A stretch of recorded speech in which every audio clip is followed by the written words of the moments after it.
Okay, everybody, we're going to a cold open today. I'm late. Sorry, it took longer to finish things than I expected. Sorry, I also didn't mean to blow out the mic there. Well, hello, everyone. I was about to say, wello, everyone. Hello, everyone. Welcome to BAIONLENJA. I've been meaning to play this for a very long time. And sorry about that. I was late for a I was very late today. I was gonna come in way sooner, and then the place that I have my contract, they're like, "Hey, you want to go eat?" And I'm like, "Yeah, sure." So, finished up my contract. Had to fix one thing in the morning. Now I'm done, fully done. I have no more income. That's right, I have no more income. No more income until I get a full-time job, which I mean I expected. So, should only take a couple months, which is good. But now we just get to play games for the entire February. At least for like 6 hours a day. That's basically, we have streams for 6 hours a day, basically every single day of February, and then not much longer. And we're gonna be doing most of it as programming. So today we're gonna start with BAIONLENJA. It's I don't really know how to explain this. I saw this game. It seemed really cool. This game seems to be about movement and the ability for you to move it in the world. It looks like one of those first-person platformers, but with a lot more stuff in it. And the idea behind it seems to be around smoothness and speed. That's my first impressions of this game. My second impression is I can't read this. The mind is weak, but the flesh is willing. Isn't that what Zap Brannigan and Fry and was it Zoidberg? There was like a third alien. There was like a third person who was there, and they all said that as they were being fucked by Amazonian queens. I swear, that was the storyline. And what? Logistics sector secret door no longer requires key cards. Added European extreme mode. What? What? European extreme mode mirrors the world, reduces player HP, increases gravity, changes. What's going on in Europe? What? Also, I burned my throat today, so I'm gonna sound weird today. I swallowed a noodle too quickly and it was way too hot. You're a simple fisherman. A hermit with a taste for the fish of the Eurasian ocean. What? Ages pass by as you drift along without purpose, benumbed by the endless commotion. You dream of endless steel corridors and a voice, ancient yet familiar. By the way, I'm wearing a mesh t-shirt, which it does. This character actually looks really cool. But if you asked me to make an outfit for somebody who's like in Europe and they go to the clubs at night, this is sort of the outfit that I would expect you to make. I don't really know how to explain it, but this character's outfit does look like I'm in Europe and I go to clubs all night long. So how do you play this game, right? Oh, well, that's interesting. I didn't expect that. It's bunny hopping. Oh, ooh, it's bunny hopping. I never understood bunny hopping. I was very bad at bunny hopping for a very long time. It's something about you have to move in such a way that you apply both velocities at the same time. You have to like go back and forth to be able to apply higher velocities. You have to keep on going like this, but you can't like change direction as you land. So you have to like keep on going this way. But it's like really hard. But then I see some people bunny hop and they're able to like immediately churn like a 3060. Wait, okay, it's gonna be hard. Yeah, you still don't understand it. Yeah, like there's something about it skill wise that I just can't get. And I imagine what? What's this? Wait, so what's this do?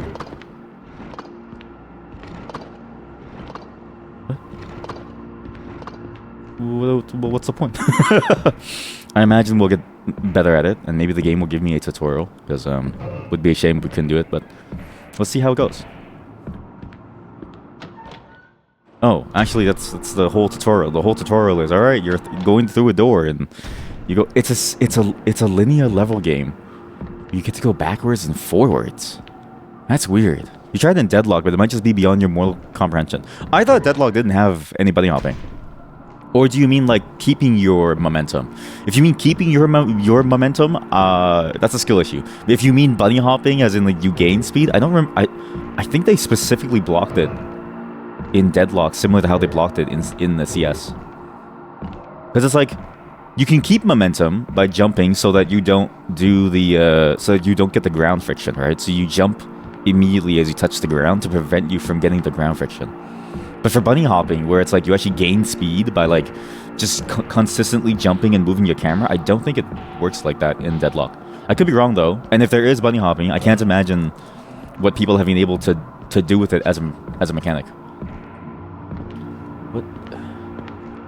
What is all this? What?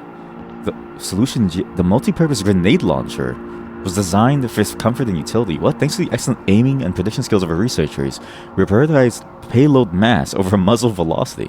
Thus, us pack more explosive material, or in the case of the dummy grenades, more depleted uranium for maximum concussive force. Yeah, in Deadlock, you gain speed by moving the camera and moving to the side of this. Wait, so there's actually buddy hopping in Deadlock? Wait, that sounds insane. Wait, what? Deadlock? Bunny hopping? How is this not breaking the servers? Deadlock bunny hopping. You can bunny hop the dash. Bunny hopping is a form of movement where where you jump when touching the ground. Bunny hopping as a concept. Bunny hopping can refer to two things. The raw bunny hopping that only utilizes jumping. Raw bunny hopping does not consume any stamina. To execute, jump as soon as you hit the ground. You don't have no stamina. Raw bunny hopping can be beneficial due to sharing the same input as air jumping. What? Making sure you do not air jump. Slide bunny hopping is better. Perfect raw bunny hopping can technically be fast on slide at only speeds lower than 900 units per second. There's whole channels dedicated to people. See, that's, yeah, because I'm like, you know what's crazy is that then really the people who are going to dominate the pro scene in Deadlock are going to be Quake players, because every single Quake player, I think, the ones that actually play the game and go insane, they move at like a 1,000 miles per hour, and you can't catch them. It's actually impressive how strong bunny hopping is when combined with insane aim. So I can imagine that if they ever release a true sniper character that isn't like like the Foot Girl, that game is broken immediately.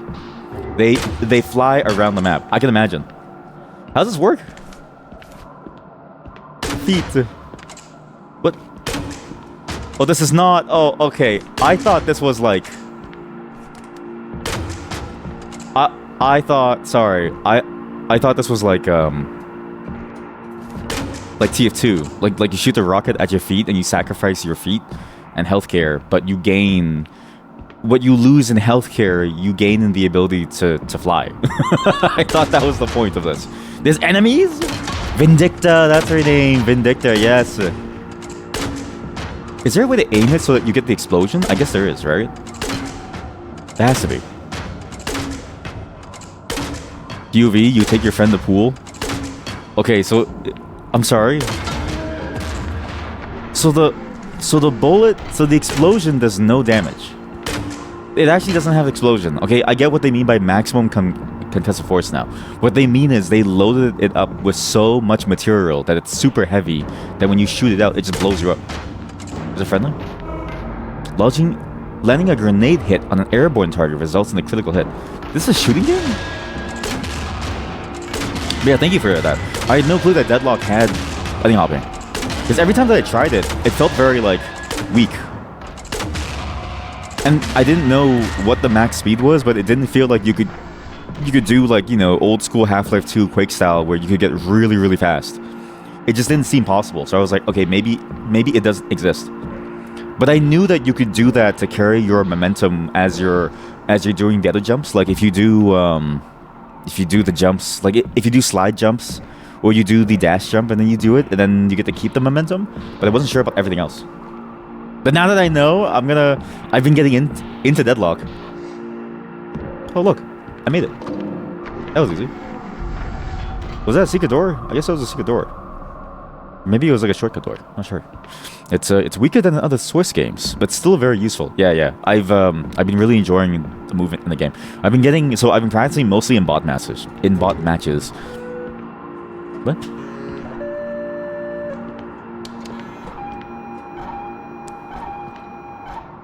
Is this Eurodance?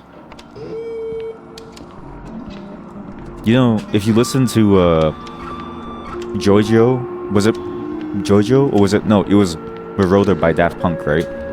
He talks about the click on the 24 track, and then he's like, it just clicks.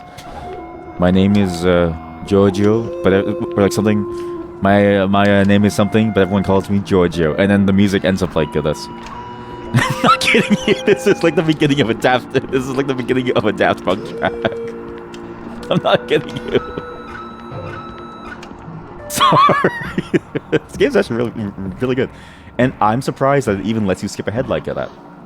Usually, most games wouldn't let you skip ahead, but it actually does. It's pretty cool. Yeah, I've been getting into it. I'm playing bot matches to get used to the mapping again, because the mapping changed a lot. And I've been playing bot matches just to, you know, get a handle on the movement, because especially the one movement that I could never do was the side jump, to be able to, like, you know, the McGinnis ice wall? That was the bane of my existence. And it's funny because, like, I can go fast, but I can't go high. You know what I mean? Like, I can go really fast, but I can't go... I know what to do! I know what to do. I know exactly what to do. Watch this. You just need 2 loops around the circle. So yeah, I can go really fast, but not really high.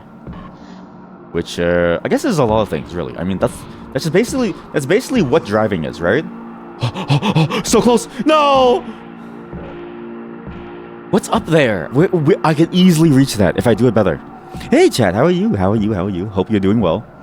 We're playing a bunny hopping game. So if you're prone to sickness, you might feel sick here. You might pass out. You might pass out. Oh, that's an open ceiling. Maybe there's an easier way from here? No.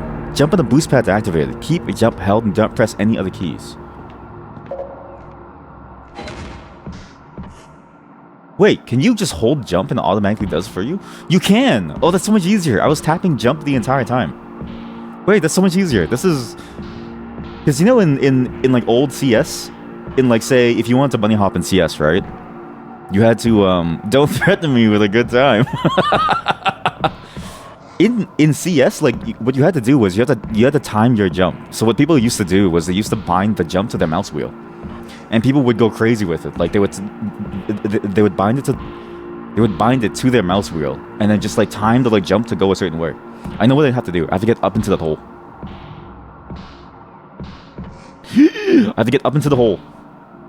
Into the hole. I have to slide into the hole. Slide into the hole. So close. We're gonna make it. I swear we're gonna make it. But this game is already really good. It feels really nice. But I'm not reaching the speeds. How did I hit 60 last time? I hit 60 last time, and that was pretty good. There we go. Oh, I turned too quickly. Gotta slide into the hole. Gotta slide into the hole. Gotta slide into the hole. Don't hit walls. Don't hit walls. But hopefully you're doing well. Today's a cold open, because I was late, sorry. I'm also officially contract free, which means all I can do is stream now. I'm kidding. I'm doing job interviews too. Had a job interview. Well, I told you about all my job interview stories so far. It's actually kind of like, again, just sort of like having to wait for the job interview is like 99% of the problem with the job interview. Like, it's sort of like, you don't really know when they're going to come. It's also funny that I'm playing this, because I think the point of this game is a bit like a post-apocalyptic Europe. And so it's funny that I'm talking about finding a job in like post-apocalyptic Europe. I don't know why. This is like the juxtaposition. It's pretty funny. 60. Maybe I can use this. I can use that to jump up, actually. That's what I need to do. I need to go in here, jump up off that curve. Yeah, I've been playing a lot of Deadlock. I did not expect the game to be so popular, but it's very popular now. Which is great, because that game is amazing. And I've been really getting into it. But I will say, it's very difficult to get some of the mechanics down. Some of these mechanics are insanely hard. But the new characters are amazing. I gave my review of Rem. If Rem is on a pro team, and you're playing with somebody who knows how to play Rem, it's over for your team. Like, you can't do anything. And what I mean by that is that you literally cannot make any money while Rem is on the enemy team. What the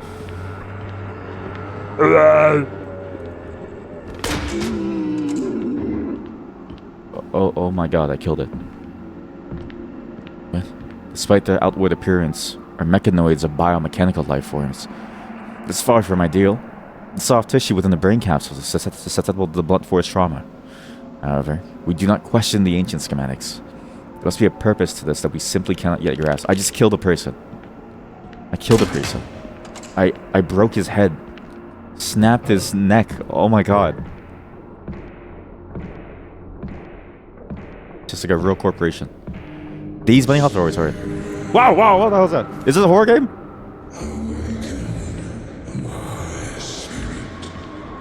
Okay. I'll awaken as much as you want me to. Also, very cool effect. When you're far away and you look at something. Never mind. You hear that? Oh, it's the lights. What's down there? We're just here to jump around, right, chat? Jump up and get down, right? This is just a chill jumping game, right? Nothing scary around here, right? Spirit's air strafing is tuned for extreme air acceleration, but it's a double-edged sword. You can slow yourself down just as much as you can speed yourself up. And sometimes it's better to just let the momentum carry you. No. I refuse to. I'll do it myself. Sorry, what? Pressing the key opposite to your current movement direction will slow you down. This works on all movement keys. I mean, useful as well as detrimental, so don't slow yourself down by accident. Okay, so played Rem. Kind of broken. I think if a good player knows how to use Rem, the enemy team starves. You can steal all of their sinner sacrifices at the beginning of the game. You just need to put 2 points into your 3. You just leave your lane for like 2 minutes, which is, I mean, granted, it's a long time. But in return, you starve the enemy team of sinners, which starves them of like 6 buffs, right? Sorry. Anywhere between 2 and 8 buffs. Sorry, I think it's like 2 and 8, because I think you get jackpot, it's like 8, right? And it's pretty good, while also getting that money for yourself. And for them to stop it, they have to go and like bring someone to the area to like stop you, which is crazy. What's up there? There's something up there. And I've been really enjoying all the new characters. I didn't think that they could somehow get... I didn't think they could make better characters than they already did. Like, I thought to myself, okay, they've already kind of cooked with all the characters that they have, right? But Rem, Graves, Silver, Venador... I'm voting for my boy, for the priest, right? We'll see him soon, chat. We'll see him soon. What's up here? No! Okay, that was a disaster.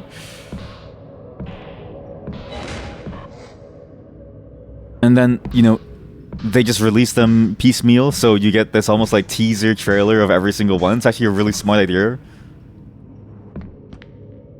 And then they released Graves yesterday, who I thought is amazing. She's really good early and early to mid game, she's disgustingly good. Her burst damage is really good, her DPS is really good. She makes anybody that she hits 50% weaker, because for some reason with no base spirit, her weapon damage steal is 50%, which is kind of insane. Like, if you're a Graves, is there a name Grave, and you just shoot the shit out of a haze before she ulties, she tickles you. It's actually like crazy how much damage she can steal. It's amazing. And then her ultimate, you just use that to push lanes early, and they have to stop because it lasts like 20 seconds, and those ghouls like they also last like 20 seconds, and they walk pretty fast and do a lot of damage. It's great. So far, I've been really enjoying all the changes. And that's with me already enjoying the base game as it was. I know I only played Yamato on stream, but it's because Yamato before was like a pub stomper. She was very easy to play, and she was probably the best character in the game, bar none, because all you needed to do was just be good at farming, which nobody was. So if you were even marginally good, you could snowball the game. But every single character has such a nice identity to it. The fact that the movement stuff even extends beyond just the sliding and like even goes towards stuff like just normal bunny hopping seems insane to me. But yeah, I really enjoy that part of the game. The only thing that I've been missing is that even before, when I played, nobody cared about the rooftops. Everybody cared about moving straight down in a line, which was sort of sad to me. I kind of wish the map had more verticality, but I also get why they don't do that, because it is a little confusing to like do. So effectively churn while b-hopping. Release the forward key and hold jump. Press the direction key you want to go towards. Smoothly move the... I already know this, okay? I've known this since I was a child. A child with too much time. Look, I don't even need this. You haven't played it since your stream manager got bored. Your what? Your stream manager? Oh, your mod manager got bored and you were too lazy to deal with it. Yeah, okay. I know you say that you need it, but I also kind of like... Because on the one hand, it's like, why do you need a mod manager? Because the game is good, right? But on the other hand, I get it.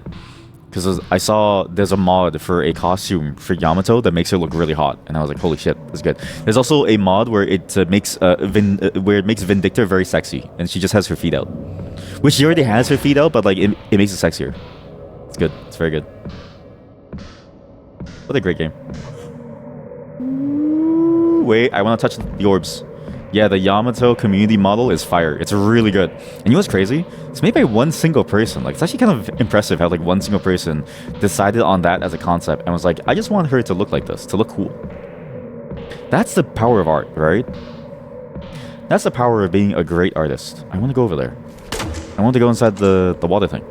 You don't know what you're talking about, and you're too afraid to ask. It's a really good game, but one of the characters, her entire shtick is that she sticks her feet out. She sticks her feet out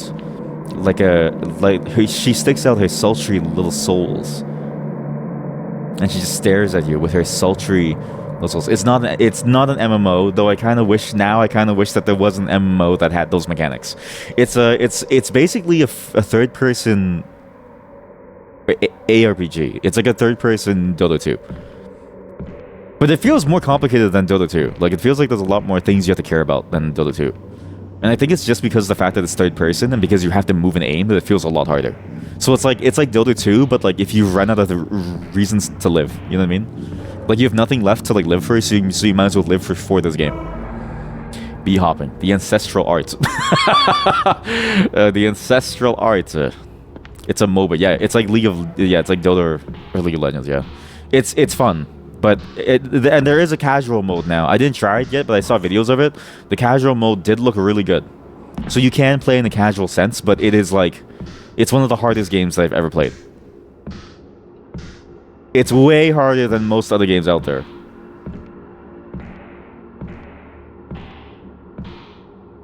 Which is crazy, because it's like, you wouldn't think that'd be possible. But I feel like Valve is really good at making complex games. Which is nice. 80! You need 80 speed to go up there. Okay, I see what the test is. So it's like, okay, can you get up the speed to get up that like motion? I can do it. I just need to go here, left, right, keep it going. Get to 60 in this corridor. Sorry, my mouse cursor is actually going to hit my monitor every now and then, so you might hear things shake, okay? Kind of hard for me to do this. That's only 70. Okay, that's really bad. We gotta go back. I will say though, the game definitely does. Yeah, and the game's name is Deadlock. Yeah, I will say that the game does have a problem where it's like, it's the same problem as any MOBA, where it's like, how do you teach someone to play the game? I would honestly only consider playing it if you have nothing else to do in your life. 80? No way, I missed the 80 jump. I hit 80 for a split second, but I didn't keep the momentum as I landed. That's why you play it. What happened to your job, huh? What happened to your students? You have to get some more students, chat. You have to get some more students. You need to teach them, chat. You need to teach them language. Teach them language. That way they can learn how to play Deadlock with all of their people. You know what I mean? It's like you can now play Deadlock on any server. You should actually advertise that. Hi, do you want to play Deadlock, but you want to switch servers because all the people on your server suck, but you don't speak the language? Hire me. I know Deadlock, and I'll teach you all the names of all the things in a different language, and I'll teach you how to pronounce them and then spell them. Or like, hey, do you want to learn what blade mail is called in German? Hire me, and I'll teach you how to say blade mail within German. My gun looks like a gas pump handle. It does have that quality to it, yeah. And it is also like in that down limp position too. It's like, oh yeah, I'm just keeping it here. As soon as you say that, honestly, it kind of does. It is interesting, and I wanna. What's funny is that I had this. Okay, so you've reminded me of a thought that I had before. Okay, think about this. Why the gas stations make the pump handle look like a gun? It's because they're training you. They're training you to shoot. It's because they're training you to use it like a gun in the future for when the war breaks out. It's why it looks like a gun. They're doing it so that they're giving you advanced training for when shit hits the fan. Oh. Oh shit. Oh my god, the faster you go, the more music you get. That's amazing.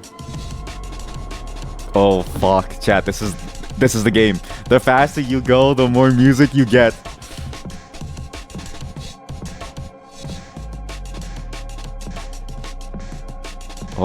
Oh, can I hit like 90? I have to hit 100 here. We gotta hit 100, chat. We have to hit 100.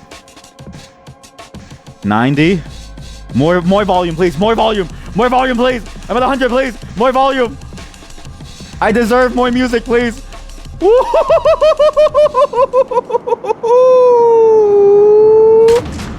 This game is amazing. What is that emote? Yeah, that's it. The danger dance. That's it. That's it. Oh, that's it. That's exactly it. Yeah. It's like you move so fast that no one can shoot you. It's like what's that movie? The like gun fu movie involving was it Tom Cruise? It's like that movie where it's like, oh, what's that movie called? I actually thought of this as a mechanic. Actually, I thought of this as a mechanic, but not with the bunny hopping because it'd be too hard. But like different moves that like increase your speed. I thought it'd be cool if you had like the gun fu moves, and the faster you move, the faster your character shoots and then reloads too. But only for that character, like a Risk of Rain type of character. Ew. Oh god, it's like slime at the bottom. You did teach them some Dota words, but none of them played Deadlock yet. Ooh, that's unfortunate. Your tiny boat is nowhere to be seen, thanks to a sudden underwater explosion throwing you overboard. You wake up on an offshore facility, seemingly vacant. It appears to extend to the ocean floor and beyond. The presence inside your mind is beckoning you to venture forth. Welcome to the BAIONLENJA Corporation. Name drop, title drop. So we're on a boat. A voice inside of us beckons us forward. My something. It was like my vision, my presence, my being. It wanted us to move forward. And here we are. We're going to move forward. So we're in a corporation. This is a corporation. Actually, this is exactly what I expect the future to look like. Like, if you think about what the future is, right? The only people who are ever really going to live are those who can afford helicopter rides to work. And if you think that if society ends that you don't have to work, then you're sorely mistaken. You still have to work. And so what will happen instead is you take a helicopter ride to the roof of your building, to the roof of your of your corporation, and then you will just work in the middle of the ocean. Like, your family's dead, you have no friends, they're all dead, right? You just work in the middle of the corporation, in the middle of the ocean. This is for... I don't know. This is a really nice aesthetic, and I like how you even get hints of that, because some of these buildings still have their banners. I mean, some of these buildings are definitely losing out in the corporate war. Like, oh, they can't pay their bills, so eventually they won't be able to like pay for the maintenance against the water erosion. But that building's standing nice and tall, and that building even has like a rooftop penthouse. Very nice. Very, very nice game. You know, maybe it's a good thing that I'm playing this, because I have been mentally preparing myself to go back to work. I know it seems like a crazy thing to say, because like, oh, wouldn't you be happy to have a job? And I am. I'm happy to have a job. I'm not unthankful for my job. I'm just also aware that working sucks. It's like I'm not unthankful that I have a job. I'm also just aware that working is an awful experience, even if I make a lot of money. And I can think of a million other things that I'd rather be doing than which I am doing now. But it is... Oh, I skipped everything. Oops. But it's possible to be aware of two things at the same time. Who took my gun away? Was this Canada?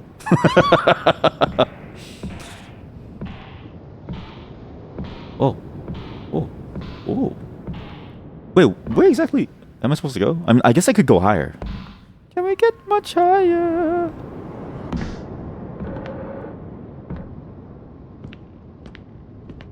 Huh. I also really like the aesthetic of this game because it's... I don't know how to say this. Half-Life 2 mapping with all the placeholders did look very weirdly corporate. Like, if you've ever been on top of a building, like a rooftop, or you've just been in an office building, it kind of does look like a Half-Life 2 map in the way that, like, we just build, like, a prefab and we just place it over and over and over.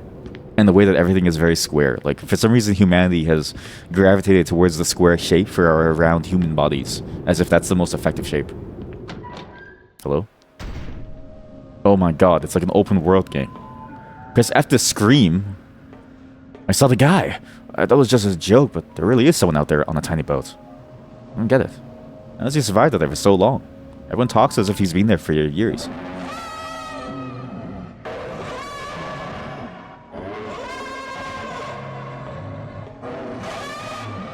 I am terrifying. What the fuck?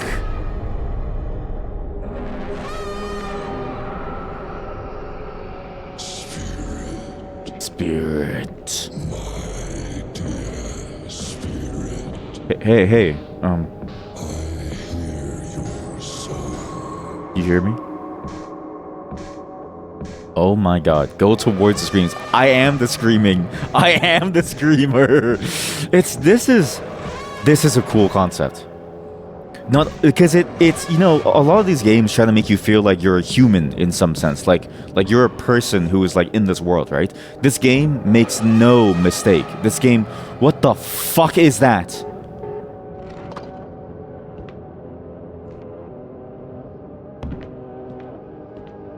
This game doesn't try to fool you. You are not human.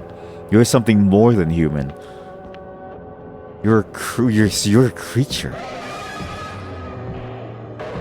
That's what it meant by it heard me scream, as in, it heard me scream. My vision, it heard me scream. Holy God. La criatura. La criatura. This is a new, fresh hell that we're in. Not only is it filled with corporations, it's also filled with like weird alien space monsters. I can't do. I don't sound nearly as cool. Hear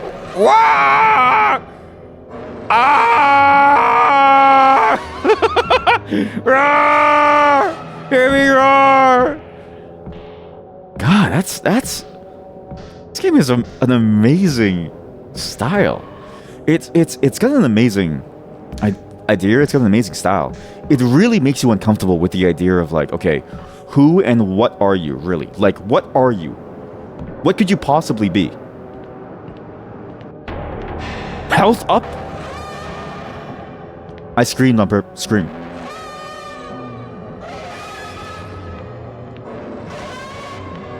No screaming. Or like screaming danger? Why does it say screaming danger?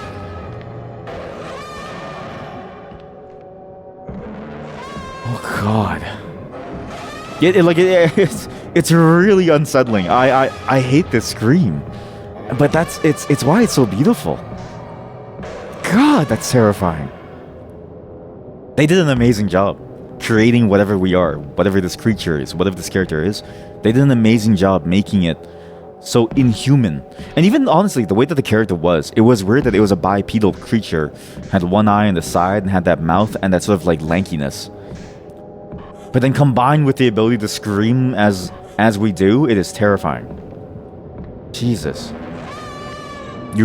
It's like a dark vaporwave look. Yeah, something like that. Yeah, it's not like entirely grayscale. It's actually got like a lot of color to it, but it's using that color in a way that tells a story, right? I mean, look at the world. It's bleak. It's dark. It's dead. There's nothing really to it. It's uninteresting to her eyes because it is really uninteresting as a whole because it's meant to be like that. But the sun is so vibrant, so warm, it invites you to look at it, and yet you can't look at it for too long because it'll burn your eyes open. And then your character, the way that you scream, and the way that you move and you look at the UI on the screen too, the way that you like see your button presses. It's as if it's saying, this is who you are, this is your expression, this is your human expression, this is proof of your existence, proof of your life. That's terrifying. And then the scream does nothing to tell you that. It's this like weirdly inhuman scream. It's monstrous. It's terrifying. It's so good. I'm actually impressed that this, and this is only the first like 5 minutes of the game. Maybe this is good. Now I have been wanting an experience like this for a while, so I'm glad that we found it. But man, this is extremely good. And honestly, the gameplay is immaculate. Like the fact that you can do something like that, it reminds me a lot of those like old school CS surfing maps where you surf around, you go a certain way and you move in a certain way. It feels nice. And I know it seems weird that I say that despite us going in the same spot over and over, but I'm trying to get to like that third floor because I want to see what happens if you skip. But maybe we shouldn't. Let's just go the normal way. What's inside here? I'm home! I'm home. Oh, what the fuck?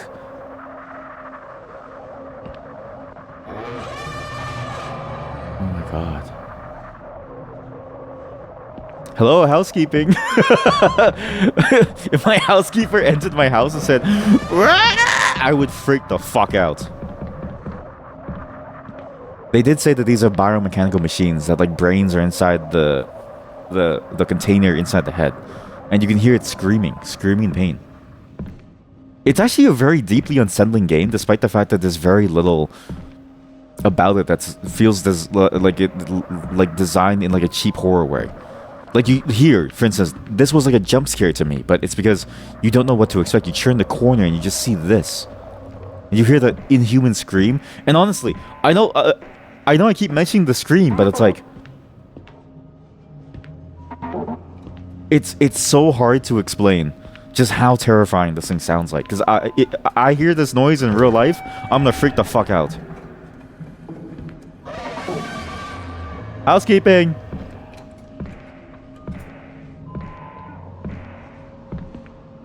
Heads up, everyone. We've got an extremely important piece of cargo coming in soon, and I want everyone to be ready in case there's any trouble. The cargo in question is a 40-ton fossil monolith.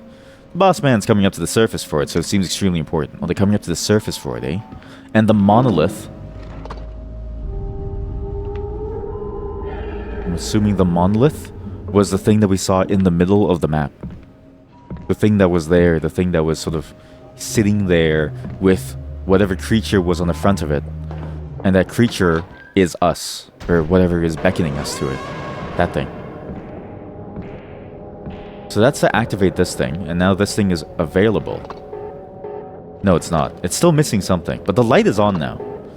One light's on, which means that the second light we have to go somewhere else to open it. There was also this side, which... There should be the opposite end of the wall that we just pressed the button against, so let's see. My vision.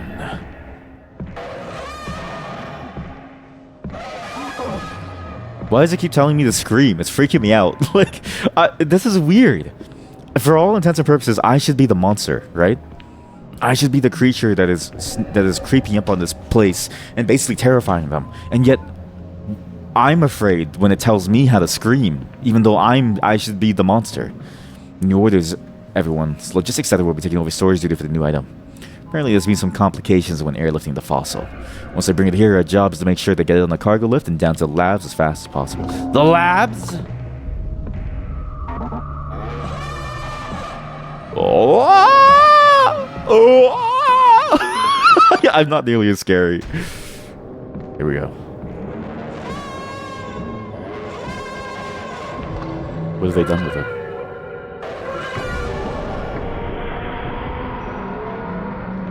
What the fuck?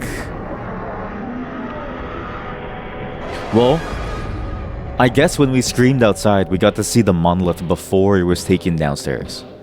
So we got to see what it really was before it got taken downstairs, and we got to see exactly what that creature was. Or maybe I messed up the order and I was always supposed to skip to the third section. I'm not really sure. But so far, this is a great experience. I really like this. I think if you're looking for something that's similar to the idea of like the old school Counter-Strike surfing maps, this is your type of game. But then it's also like, I think you have to have an appreciation for what it's trying to do here that's different from just a gameplay mechanic.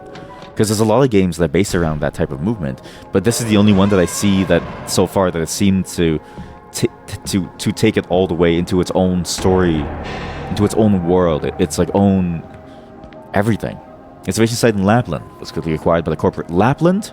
But that sounds so familiar. Lapland, I swear that's somewhere in Europe. Was quickly acquired by the corporation as soon as reports of discovery were made. Usually, we would fly experts to examine it on site, but the nature of this discovery warranted a swift extraction and airlift to our facilities. Despite our efforts, no of the fossils of the species were found in that area. Species. So it's specious. It's specious. We are not the only one of our kind. or the vision that it speaks about, actually. I wonder if the vision that it speaks about is in the same way that like a god would see its creations, right? Like, you are my vision. You are what I created in this world. You are what I wanted to exist in this reality all this time. Is that how it would see us humans? You know what I mean? That's a very terrifying thought, actually. My leg! My leg! My leg! My leg! My leg!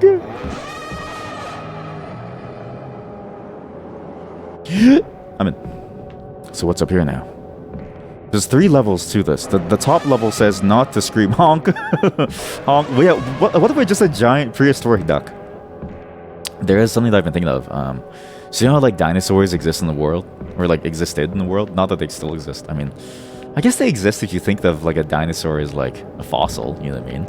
But you know, okay, well first you have to be on the same first you have to be in the same page as me that evolution is real and that dinosaurs did exist, right? So you have to be on the same page as that. But as long as you're on that same page, right? You ever see like the pictures that they have of like dinosaurs and the way that they talk about the like dinosaurs and the way that they're supposed to look? Like, I wonder if, like, how do we really know that dinosaurs were like naked, fleshy, right? What if they were like us? What if they were in like a really nice mesh shirt, and then they were in like a whatchamacallit, a skin tight leather, effectively gimp suit, like effectively a gimp suit. Like, and what if they went to nightclubs every day, right? And they listen and they dance to like a Euro dance beat. Thank you, Gimp Gang. Thank you. My leg! Your pages are glued together. Oh no! Not the glue! Not again! What's all this? Please don't tell me the only corporations left are shipping corporations. Please tell me, like, I don't want humanity's, you know, final breaths to be like Death Stranding. I want it to be something similar to, like, you know, like an anarcho-capitalist sort of like Blade Runner hell, right? I'd rather have that than have Amazon.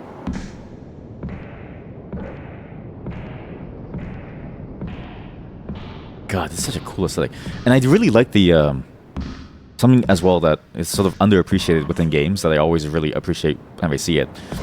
I really, really enjoy the font choice that they use here.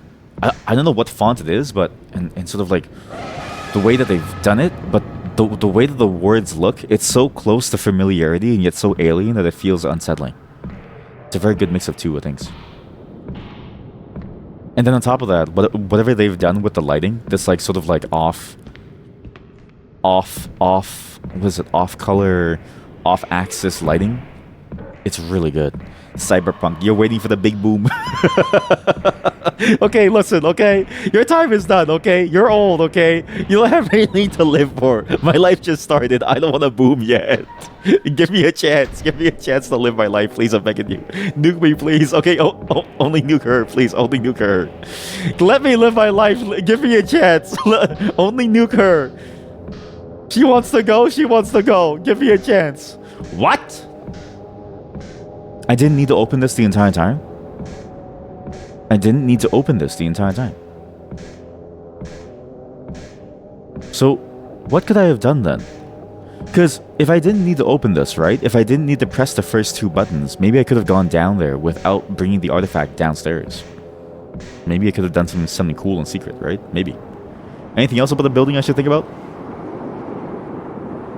It is very imposing. It's very, like, empty. Nuke me, please. Take her, not me. Take her. Take her. I still have much to live for. I haven't even gotten a job yet, please. I've only just become contract rate today, please. I'm begging you. Imagine dying at your first job.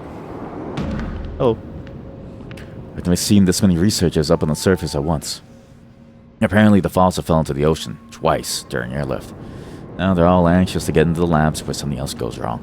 How hard can it be? And they're like, sir, we may have a visitor. Holy shit, close the doors. We can't let that thing in. Hello. It's supposed to be so loud to scream in this tiny sector. Logistics sector. Didn't the patch note say something about the logistics sector's secret key, secret room, secret area? No longer requires a key. Surface access.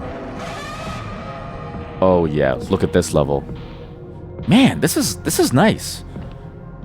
See, again, it's not like it's a grayscale world. They chose the right option to keep color within the game, but then they also sort of remix other elements that we know of in real life, and they make it this like very strange, empty feeling, while also still making it feel very vast and alive and sort of like sort of organic in a way. Like all these things falling down. That's exactly what I expect. Is sometimes accidents would happen and they'd just leave it because it's like, why bother fixing it? It's perfectly fine. And then these like colors, these neon signs, those office windows, like it just feels right. It feels terrifying. This morning, we discovered that the fossil has an erosive effect on any surface in contact. It sunk into the floor nearly 2 meters during the night and took us all day to lift it out of the hole. Now we work in shifts, lifting the fossil and replacing sheets of sacrificial material under it until we figure out something more permanent. Sacrificial material. I'm hacking into the mainframe.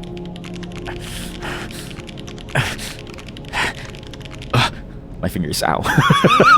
My arm hurts. What's over here? But the fossil wants to go back to the ocean. Or maybe it doesn't go on. Because if the fossil wants to go back to the ocean, how'd they find it in Lapland in the first place? Maybe... Sorry, if the fossil is a natural thing that will just erode things around it at all times, how'd they find it in Lapland? It would have sunk all the way to the core of the earth, right? Especially if you consider that like that thing must have existed for millions of years, let's say, right? So maybe it wants to go back to the ocean, to the bottom of the world. And why? Maybe it's a choice, because again, assuming that we are the agents of whatever that thing is, whatever it means to be the agent of something, maybe it never wanted to be found. What if it's just like, you know, like there's like dogs, and some dogs are like introverts and some dogs are like extroverts. Maybe this dinosaur was like an introvert, and this dinosaur was like the only smart dinosaur, so like it knew about the meteors, it knew about technology, and it was like, I don't want to deal with this. And so it found a random place in Lapland that it wanted to stay in, that it never wanted to leave. And so it said, okay, I'm going to fossilize myself. And because I've accidentally given myself immortality, because my mastery of the world has caused me to become immortal. And now it's stuck in the fossil, but it's like, okay, at least no one can find me. And then some asshole scientist in the year 2070X digs it up from Lapland. It's like, well, okay, I want to go back to sleep. So it keeps trying to escape by melting its way through the floor, but it can't. So then it's like, all right, I'm making you. And then that's where we come in. Right? Surely there must have been one smart dinosaur. Can't all have been stupid. I see how you do this. By the way, you have to jump from one side to the next. Okay. Why won't you entertain my flights of fancy? See? I'm not ready for the big boom. I've got so many ideas. The world has to know them. I haven't even contacted Guillermo del Toro for a movie yet. I still need to make a movie with Guillermo del Toro. Give me a chance. What? What the fuck? I'm coming in. I'm coming in, and you can't run away from me. I'm gonna eat you. I'm gonna eat you. I'm gonna eat you alive, and you can't escape from me. Where am I going? I don't know. It's scary. It actually gets scarier the faster you go because you can't stop yourself. What is this?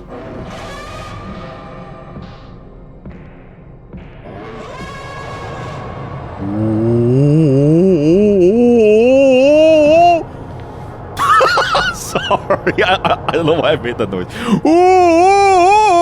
I don't know why I made that noise. Sorry. Ooh, I'm flying.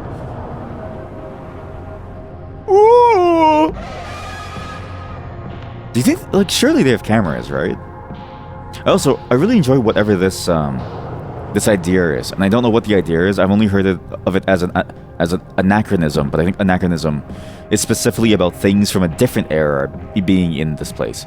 But it's it's whatever that idea is, but as a concept of like the idea of taking the reality that we know and going down a different evolutionary path almost. Like, it's presumably there are no cameras here. They just have no cameras, and they can't see me going around. And they have corporation buildings, but there's no furniture. Let's say, like, there's just like nothing excess. It's like it's missing something from our current world, and it's whatever that concept is very terrifying to like go through. Strange chamber. Sorry? What? You mean strange chamber? What the hell is this? The hole. Oh man, not again. Again?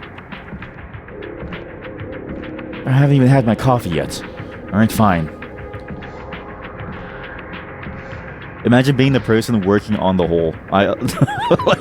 This would be a terrifying job. What the hell is this? Okay, strange chamber it is. The hell is this? Whoa, whoa, whoa, whoa, whoa. Whoa! Okay, don't die. Just don't die. Just don't die. Oh, fuck. Oh, that's a... Okay, this is a good soundtrack. Very good soundtrack. I just gotta carefully... Just gotta carefully weave my way through. Fuck. Is that the max volume of the game? Oh shit, it could go even higher? Yo. Okay, sorry, volume warning. Fuck! Oh! Oh! God damn it, right when the soundtrack was getting good. Right when the song was getting real good, I had to die there. Alright, let's try it again, chat. But man, I really do like the idea of like a very Eurobeat inspired soundtrack. Because again, this game has like a European challenge mode. Not really sure what that means, but combined with the music, it's a nice touch. Fuck. That's 50-50! Just kill me! Alright, fine, fuck you. I'll live out of spite. Shut up the music, death. God damn it, how did I do so well the first time? Sorry. You know what it is? You have to lose yourself into the music. I got the music! Ah, yeah! I've got the music! Ooh, the laser cut my arm off, and now I'm limbless! Ow, oh, ow! I've got the music, yeah! Fuck! No! Oh, I know how this works now. Yeah, I get how it works now. Yeah, I get it. I kind of get how it works now. It's a bit complicated, but yeah, I get it. I'm dead. I don't get anything. I've got the my leg. Oh, I've got the music. Oh, I hear the music. It hurts so much. I've got the music. Oh. Sorry, it's gonna get really shaky. It's the only way. It's the only way to like air strafe. You have to air strafe.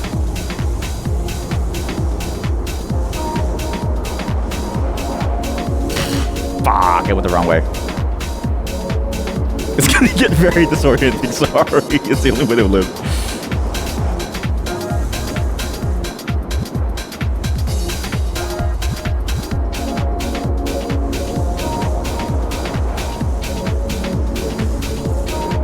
I'm in.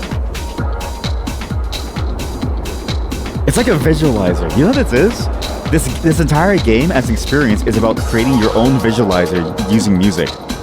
Which is honestly kind of using movement. It is a movement-based visualizer, which is kind of an insane idea that totally works. It's such a good idea, actually. Wow. What's this one? Center hole. Okay, center hole. Okay, just gotta go in. No! I messed up there.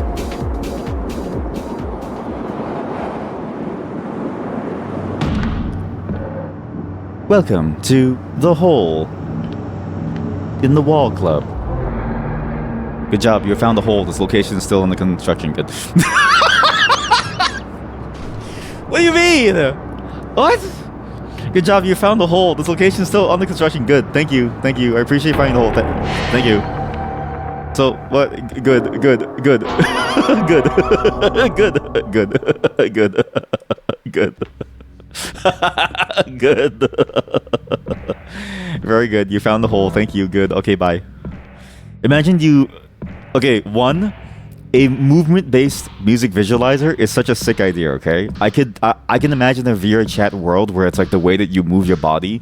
Yo! Wait a minute! Genius has struck once again. Oh, sorry, my genius is showing. Zip! Let me zip up my pants right here. My genius is showing, everyone.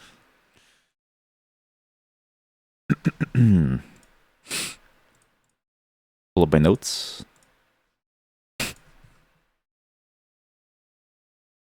Also, I've done some cleanup on this project. Wait, where am I even in? Yeah, okay, I'm there. There's a shooting game where you have to shoot on the beat. You forgot the name of it. That also does sound fun. Actually, wait, no, it's a Hellsinger, right? A Metal Hellsinger one. That one did seem fun, but the problem is that like the thing about games like that I hate is that it doesn't have the same flow. I don't know how to explain dancing, but like when I got into dancing, the reason why I enjoyed dancing was because like you could feel the beats, but it's like there's like any number of beats. It's like there's like the beat here, there's like a beat there, there's like a beat over here, there's like a beat over there. Like so many different beats, right? So it's like games like that always felt so limiting. Like games like that, Osu, O2 Jam, I always hated them. But now, how about this one? Wait.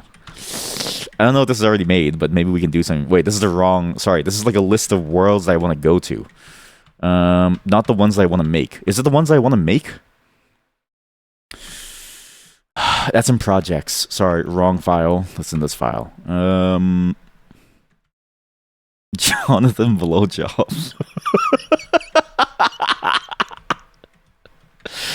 Forget about Jonathan Blowjob for a second.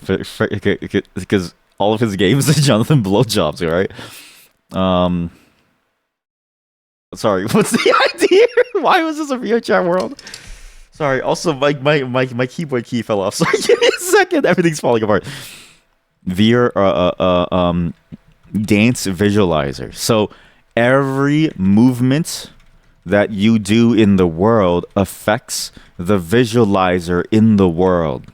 E.g., movement of your arm bones causes the color to change in the visualizer, etc. So it's like it's a mixture of the music that's being played in the world, which I don't know if it's possible because you have to do FFT inside the world. I don't know how you would do that, or maybe you do it externally. Like I'm not really sure how to do that one, but at least with the movement of your body it's easy because you just define an encoding of like what the movement means and you pass it over to a shader and you do whatever you want. As a club world, that does sound kind of cool, like a dance visualizer. Because the thing about those music rhythm games that I hated the most is that they're so strict about how you interpret the music. You interpret the music their way. You can't interpret the music your way. It's sort of like the beauty of dance. It's sort of the beauty of dance and music, and even just hearing a song in general is that you hear things based on what you want to hear and how you want to interpret it. It might sound sad to you, might sound happy to you. You might hear a beat over here, they might hear a beat over there. So a dancing world, a dancing visualizer that automatically like changes the visualizer based on how you move, because you can get all the locations of your bones with an udon, and so as you move around you can do that and it looks cool. That's pretty good. That's pretty good, chat. I think I'm onto something. And this is thanks to BAIONLENJA, the Eurobeat survival game. Yeah, that's good. Some good shit right there. All right, chat. Well, that's another thing we have to do. We can only play this game for 2 hours, chat. Okay, and we only have 1 hour left. We have to program. But do you know why? There's too many things we have to program before I'm employed. What do you mean? Good job. You found the hole. The location's still under construction. Good. You think that's it? Yeah, but like, really?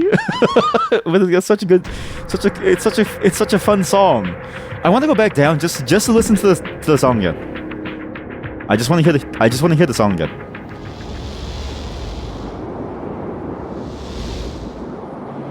Please play the song. There's no way you don't play the song. There we go. I want to know what the name of this song is, or like the name of the style, so I can go and like load up a soundtrack of it. So, because like we play a lot of games that are very hectic, and I think this would be a great song for those hectic games. That would sound great. And also, like, I don't know, just something about this. I know it's like we're trying to survive and stuff, and it is frustrating when we get hit, but it's so nice looking to look at your movement in relation to the music and just sort of like vibe with it. I don't know. It's a very fun route. I say as I die. Well, found the hole. We found the hole. It's cool. Oh, you know what this room is? I know what this room is. So every single place has this. Every single place that you work at has this. Every single place has a secret room you just don't know about. I know it sounds like an insane thing, but think about this. Because the workers get bored, so what they do is they set up like a secret hidey hole room where they hang out in. And if you don't know about the hidey hole room, it's because they don't trust you. And you need to think about what that means. That if the salt of the earth doesn't trust you, then what are you really? Are you salt or are you dirt? If you're beneath even them, you know what I mean? And so basically, all the really cool stuff happens in there because it's like the room that like the workers go to take a break and play in their 3DSs, which now cost $1,000. $1,000. Yes. And you aren't invited. They're over there doing Street Pass, all right? Street Pass and Animal Crossing, and you're over here working overtime on your lunch break because you want to get through all these emails for the mission. Cuck. Corporate cuck. Fucking corporate cucks.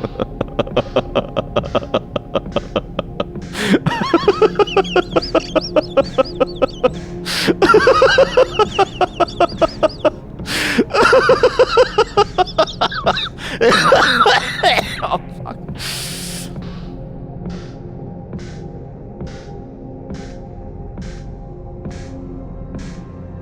Corporate would like to remind you to breathe.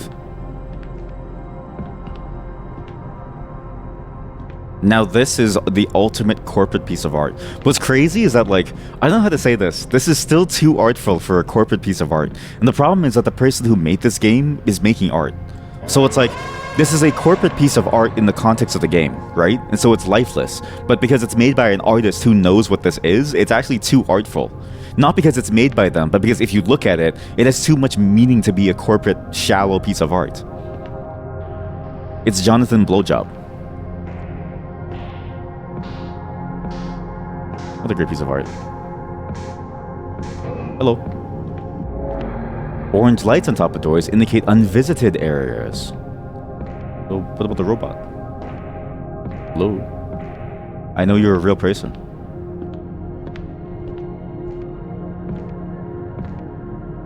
I wonder what the structure of this is like. It's a bit of a mega structure, but I also wonder, like, as you going through the space, is it because you also have to get powers? Because it feels like some of these areas you need more height to get through. And this door, this beginning door, for instance, how do you open this door?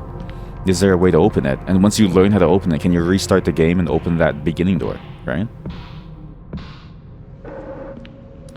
Ever since the temporary storage chamber was vacated and sealed, routine checks have stated still seeing traces of the fossil there.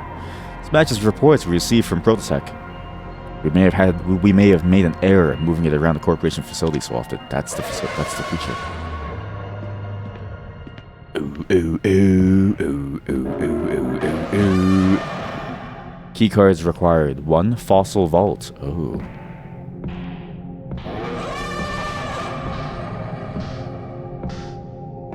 Wait a minute. What if this is like a whole joke on the idea of like bringing your child to work day? Like that's my dad going to work, or like my mom going to work, and then I'm the child that he accidentally brought, but I'm like a monster. What's this map called? Fossil storage, research and development, logistics sector. My colleagues and I have been itching to study the fossil. It's currently held in the temporary storage chamber until it's stable enough to be transferred to the deeper sectors. Oh, how I wish I could crack it open. Currently, nobody is allowed to touch it. Ridiculous. Don't touch it. You're not. What the fuck is that? Oh Jesus! Is this a horror game? This is terrifying. What's that movie? There's a movie that was made a long time ago. It was like a Japanese horror movie where, like, when people died, they would leave their shadows on the walls. Reminds me of that. Oh my god. It's playing music.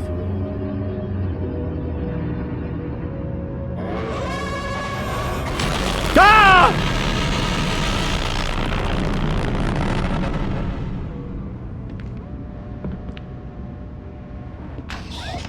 I just wanted to see what would happen if I screamed at it. I didn't know it would react like that. Okay, I don't think the fossil is me, and I don't think I'm the fossil. I think there's something greater than the fossil going on here, and that thing was a little terrifying. I didn't know it would react like that. But it was playing a tune. It was playing a very happy tune. It was actually a very sort of like a... not really a happy tune, but a much more, you know, melancholy style tune. Just something much more quiet. And then it screamed and then it died. It disappeared. It went away.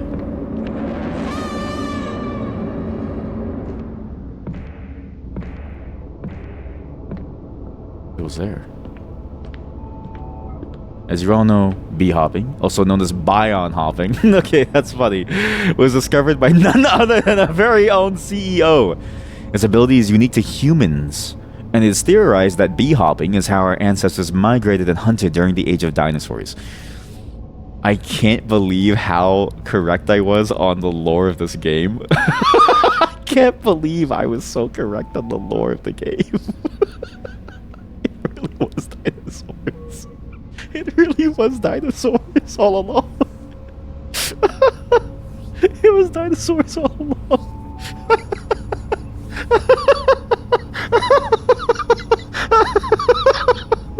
You think I'm mad? No! I'm a mad genius, that's what I am! None of you are ready for me! This course is designed for beginning recruits, as well as anyone who wishes to indulge in some workplace exercises. So, bion hopping. I wish that was real, that like in reality we could learn how to bee hop. And jump around and go really, really fast. Though it is sort of funny that like... We are the ones who discovered bee hopping. Like, I don't know how to explain this. We did discover bee hopping. Use air strafing. If you're about to overshoot, make a right turn. Because... what is bee hopping? It's a mechanic that we made within the game. Like but it's not even a mechanic that we made intentionally. It's a mechanic that we accidentally found as part of a game that we played.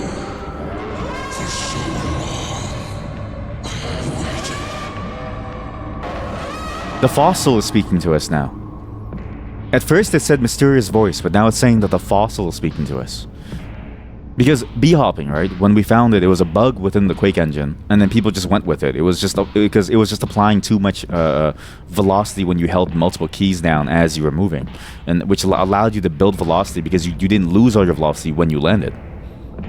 So in the same way that the world discovers bee hopping, we did discover bee hopping in real life. We just can't use it. It's a very fascinating. Again, whatever that term is for the alternate history thing. I don't know what that is, but that term is very apt for what we're doing here. Why is it on the floor?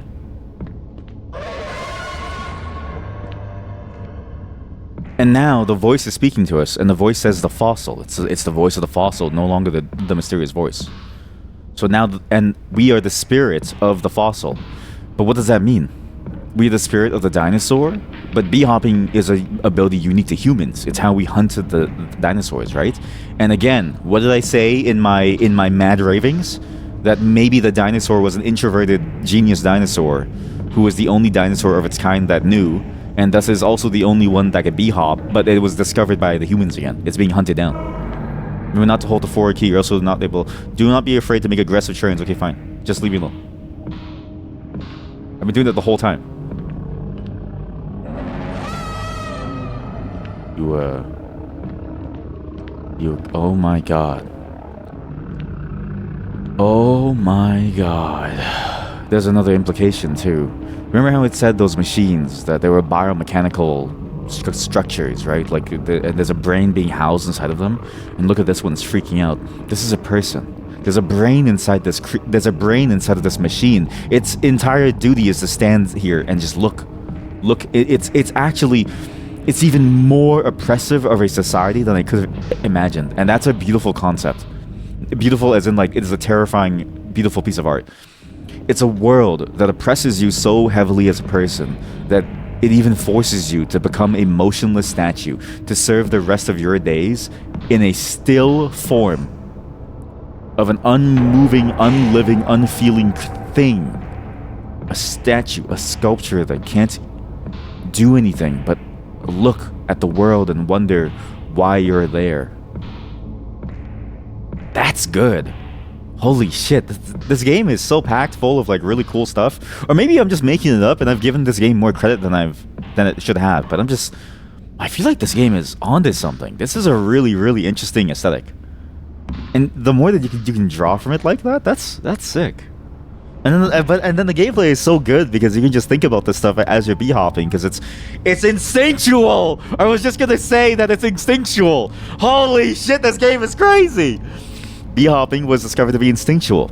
A human will naturally clench their muscles, the muscles at their sides, and subconsciously lean with their body when exposed to challenges requiring advanced movement. This allows a human to airstrafe, to steer momentum mid-air and gain velocity from the graceful motion. Okay, well, I was going to say it's instinctual because I can just do it sort of manually and I don't really have to think about it, which lets me think about the things going on in the world. Like as I'm bee-hopping, traveling at 100 kilometers or maybe miles per hour, I'm not really sure. What unit do they use in Europe? As you're traveling at that speed, right, you can sort of ignore everything and then think about what's going on in this world and think about why exactly you're here. And think about why the statues are like this and what it means for the statues if it has a human brain in it. I was going to say that this is the best type of game for it because it's the only game where you can just turn your brain off and just move. It's literally vibing. It's vibe movement. Oh my god, it's vibe moving. It's the AI of... Sorry, if you make this game, I'm sorry for saying that. I'm sorry. It's the AI of movement. Oh my god, it's the AI of movement. I hate having said that. I'm sorry, I'm gonna stop saying it, sorry. But it's the AI of movement. You vibe, move. You vibe, move. I mean, really, that's what humans are. Really, humans are just a shitty AI machinery that moves in a vibral way. Humans are a shitty AI construct that move in a vibral way. I've made a term and I feel like I never wanted to make that term in my entire life. I actually hate myself for it. Hello? My life's purpose is to shoot you. Okay, sorry. Some of these biomechanical structures are kind of funny. Like imagine, okay? You could not pay back the company loan in time, so now you're going to be turned into a machine. Okay, well, Billy gets to become a unmoving, unliving statue that has to live all of their days, never able to sleep, always staring at nothing. What do? You become a never moving, never sleeping machine, but at least every now and then, when you get angry, you can just shoot someone. That's pretty good. It's like policing with less steps. Sorry. JG12 Serum. Our success with the canister led us to evolve the design in new and exciting ways. The unobvious choice was that of 30mm autocannon. The short barrel length makes it an ideal companion in any office or lab environment. Sorry, the serum with the canister, whatever the canister is, they were able to add a cannon to whatever this thing is. And it's meant to be in an office?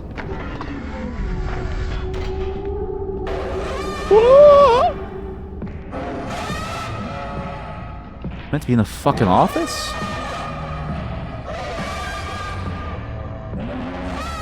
Oh my god. I just spammed this. It's so terrifying. Jesus.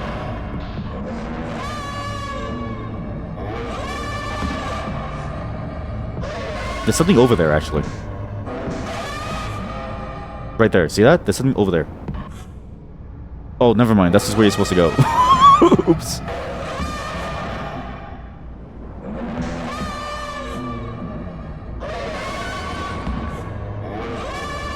I'm so lost. Sorry. Where am I going?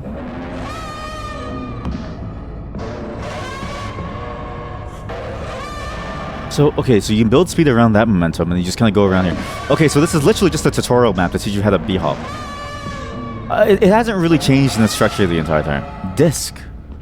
What? It's like a video player. It's like a DVD logo thing. That's what the aesthetic is. This aesthetic is anachronistic. Maybe it is the most accurate term for it. It's as if it's taking all these really old elements that used to be there. Like, you know, if you've ever watched like an old DVD or you popped in like an old disc, it used to have these like really cool symbols and stuff on the side of it. You'd see it bouncing around the screen or something. We don't have that anymore, but like, what if we still had that? And what if that was the thing that won out in the end, you know, as an apocalypse happened, and now we're here, without life.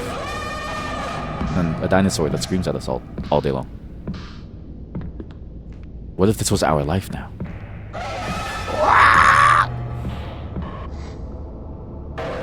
I don't want to be a corporate cuck.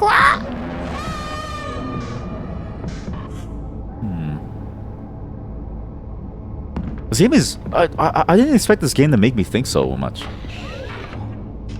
What the fuck? And maybe what the symbol is saying is like only humans can go through here, but also about the middle. Wait, the middle kind of looks like a DNA as well. Like the way that you have the double helix strands, you know? Going... I'm sorry, what's inside this room? The Sinetsalo mechanism. The what?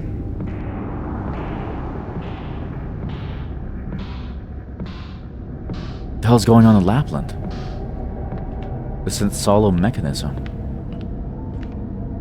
Just carvings of every single creature and a giant opening at the top.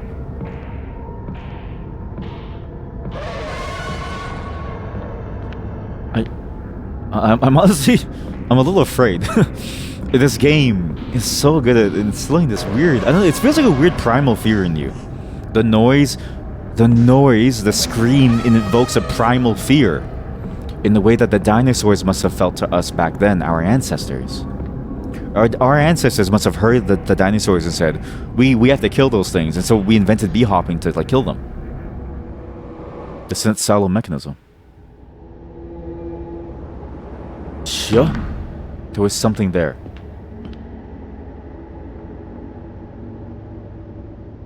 When you go in, you have to go to that door ASAP. What the hell is this?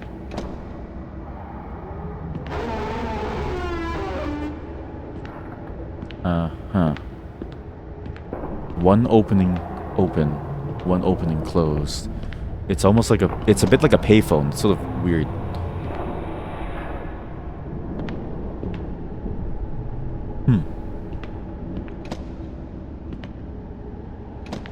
It's a bit like a payphone.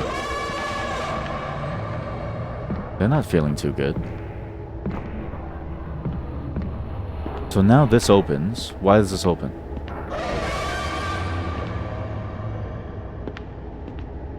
Why does that open?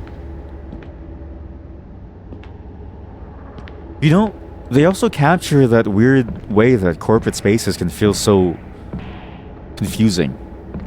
Things move and shift in a corporate space in a way that doesn't make sense because it's all done by the whims of a person. It's all done by the unfeeling, uncaring, unknowing whims of a person who believes that their way is correct, not because they truly believe, not because they have any evidence to that idea. They just believe that their way is correct, and so they say, move that chair over there, or pick up that can. That's what this is. That's what this whole game is. This whole area, all of it is just this.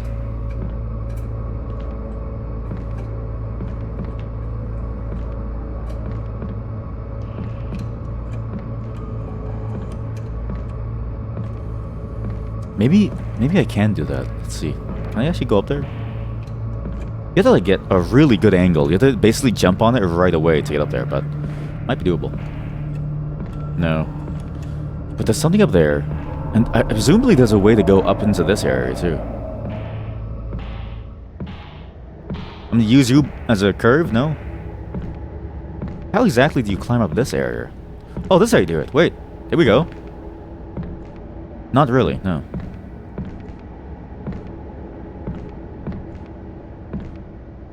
Huh. That's weird. Maybe this whole thing will lead back into it. Maybe we're supposed to come back to it after. This game feels cool. It feels like it's really building up this idea of and teaching you very naturally. Okay, now pay attention to the world and come back to learn some more secrets. Because there's more that you wouldn't have seen the first time around because you wouldn't have been able to. But then if you come back to it, then you'll be able to see all these strange things out there. And maybe the button that I pressed was to open that thing. I'm not really sure, but...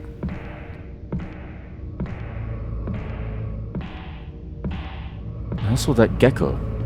That's the same icon that we saw on the other level, the tutorial level. Hello? This area is designed for close quarters b-hop practice. The basics of b-hopping apply here at Bion hopping, just in more confined spaces. This will demonstrate the versatility and convenience of b-hopping. This next jump is a classic example of air strafing. Simply gather some speed and air strafe around the corner, but it's how the laws of physics bow to you. And again, another bit of that human ego, right? Not only is the building nonsensical, these things just sort of open and close, but also the idea of like physics will bow to you. As in, we are above even the laws of the world. We are above the natural laws of the world as people. We are in control of it all. That's fascinating. The doors of the Gogmag. What? Doors of Gogmag. What? I swear there's something up there. It's really kind of there. Doors of Gogmag. Okay, let's see what Gogmag has to offer. Okay, well, Gogmag, that was easy. There is something up there. You could easily, if you could keep your momentum, you could keep going. What the hell is that? What's that icon? What? Like an empty cup. It's like a cup. Water, a bowl of water. There's a lot of secrets. There has to be. You can go over there somehow. Yes. You need to reach a ledge but don't have enough momentum. Try air strafing left to right. The acceleration gain will help you across impossible gaps. Sure, okay. Whatever that means. Now I can just build momentum over here. But I get what it means. It wants you to use the air strafing to go over that way instead of going like I did.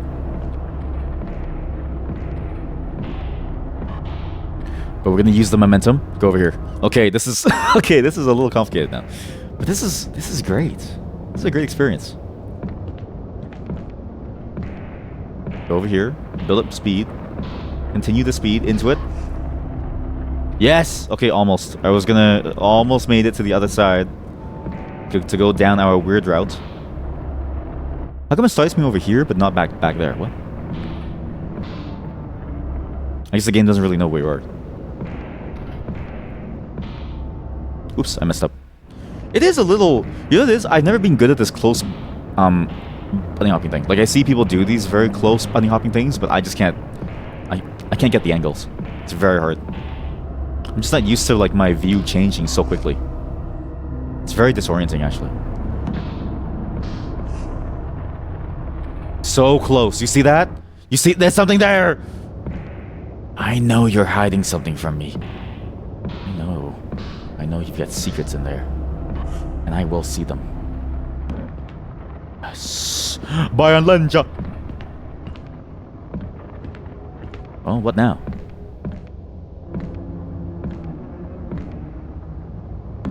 Well, looks like I lost it! So if I do that, what am I gonna do with that? I guess I come back here for nothing. Let's just do the tutorial. Maybe the point of this game is it's just like real life, right? On some level, you have to recognize that there's no such thing as a secret. You don't go to your office every day and then you like check behind like a wall and you're like, I know there's something back there. It doesn't happen unless you work at. Actually, I did learn. Telecom companies always used to have like a secret room for the FBI. Like there used to be like a secret room for FBI to like tap into. Like AT&T, there's like a very famous sort of well-known one where AT&T had a secret room where the FBI tapped into it. And I was like, this is an insane thing to know about. And also just to think about that, like they had to do that. But they needed a way to tap into it.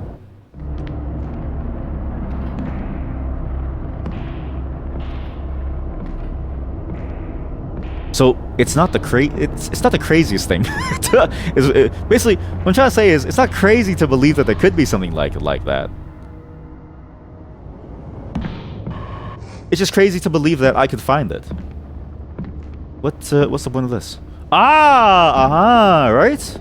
You go up there. Yeah. Right? Or maybe there was like maybe that was a failsafe in case you went too far and it saves you from dying. Why are there two of those icons now?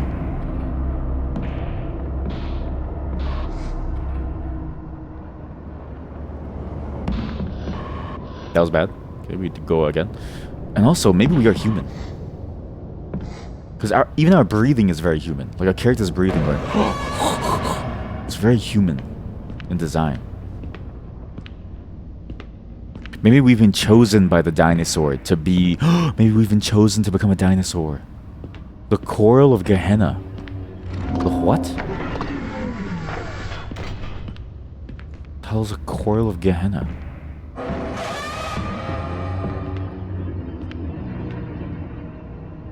The fuck is that?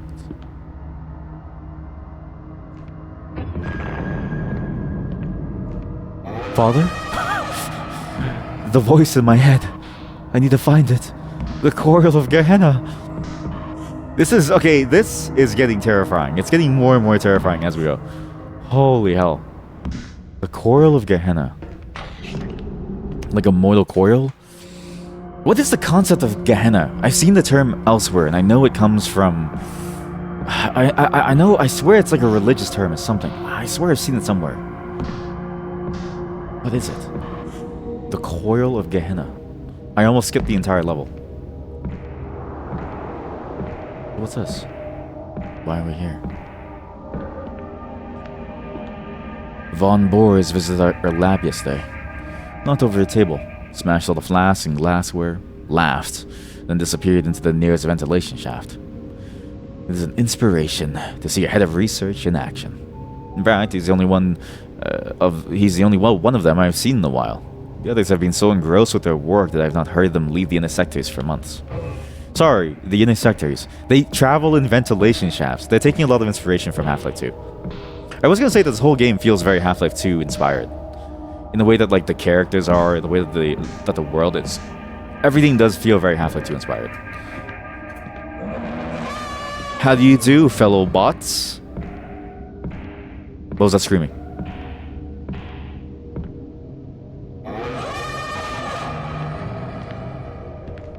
It wasn't a screaming. There was an alarm went off. And they did say that they were finding traces of the creature throughout the entire facility.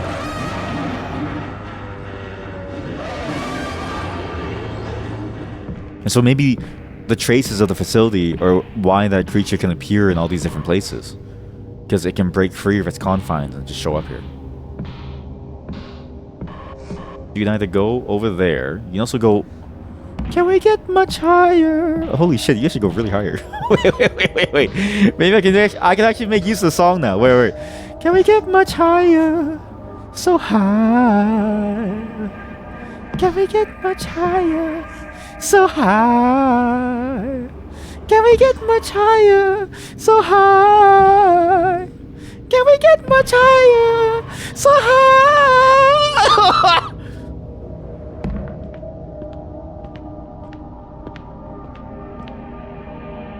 I'm tired of the singing, bitch.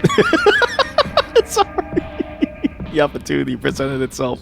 And you have to understand, we play very few games that just keep going higher and higher and higher. It's actually kind of hard to find a game like this that has this level of verticality. Most games kind of top off at the vertical element in like a couple of moments, really. I mean, it's very hard to get to play a game where you just keep getting higher and higher and higher and higher and higher. Like, it's kind of sad, actually. What's behind this door?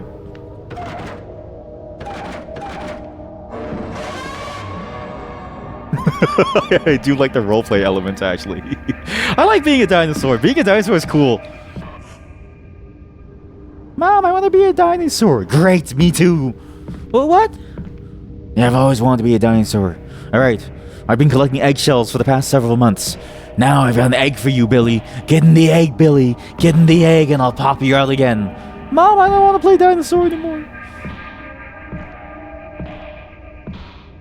This game is making me crazy. Sorry.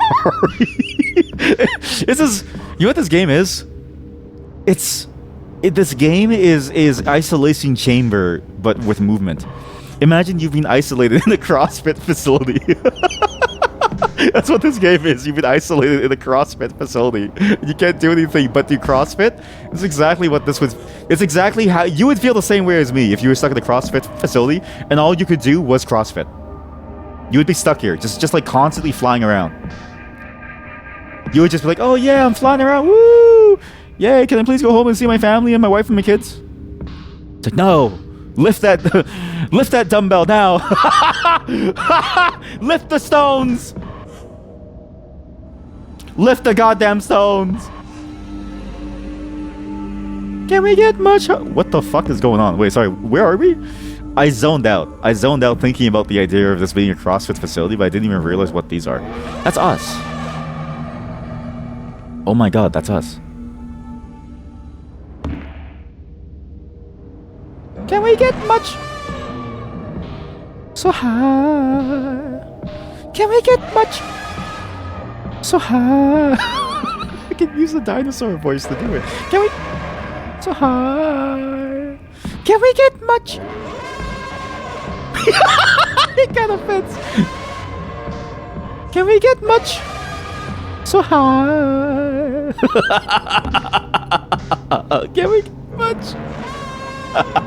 Even he's getting tired. Wait, even the voice is getting tired. He's like, I don't want to do this shit anymore. Stop it. You better scream for me. Open the door. Get on the floor. Everybody do the... What's it again? Open the floor. Open the door. Get on the floor. Everybody do the dinosaur. Something the door. Open the... Get on the floor. Everybody do the dinosaur. You know what's crazy? How come no one ever does that? Like you play that song and then it's like you're doing the dinosaur, right? How come no one ever gets on the floor and then just like screams like a dinosaur, like Wah! There's a missed opportunity there. And people are too self-conscious, you know? People are always like, oh, I don't want to be seen as like cringe or weird. It's like, fucker, existence is cringe. Life is cringe. If you're afraid of being cringe, you're afraid of being alive. And if you're afraid of being alive, are you even human? Scream. Say it. Make your silly noises. Go.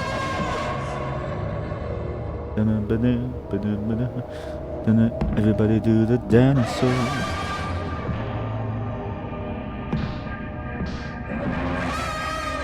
Why is it called the dinosaur? What actually was the dance move? I think I saw the music video like a long time ago, and I don't remember anything about the like dance move. What was the point of that move? Though I guess maybe it's like the same thing as like the shoe body bop or something, right? Like it's meant to be like a nonsensical deal. Look, they're doing look at them, they're doing the dinosaur. Pretty sure they're having a seizure.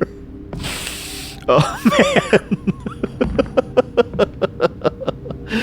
Oh man, their dance moves are so sick. Look at that. And look, they're so into it, man, that they have foam at their mouth. And then it's like paramedics trying to get to the middle of the dance floor, like, get out the way!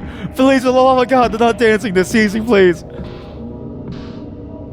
I have thought that, like, I'm surprised more people don't seize up in clubs, because I'm like, clubs are very bright places, very loud. You feel, and maybe if the psychopaths don't feel, but I feel the music flowing through me, and I feel like very hyper, and I feel like everything's sort of like going at all times, and then it's sort of like my body is like moving to the music, but because of that, like I feel like the cold, like that, like I don't know, that like heat and that fire and that movement in me that my body is like trying to fight, and then boom, like my heart starts pumping, and I'm like, you know, a weaker man would have died here, but I am not a weak man. I'm barely a man. I'm barely weak as is. Woo! I am the personification of dance. Call me. My pronouns are breaking it / down.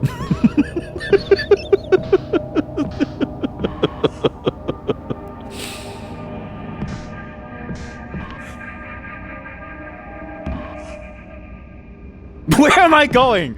I'm so okay. I get this level now. Sorry, now I get the level. I think it's meant to be. It's meant to be a free-form exercise for you to figure out to go somewhere. It's like how at some point you have to like get your child to like go to school on their own. But the way that you do it is you don't just tell them you're going to school on your own. You literally disappear. Like you just open the door, and they get out, and then you drive off, or like you like get them out the front door and you lock the door behind them, and it's like, okay, find your way to school, Billy. Fucking Billy. Why am I picking?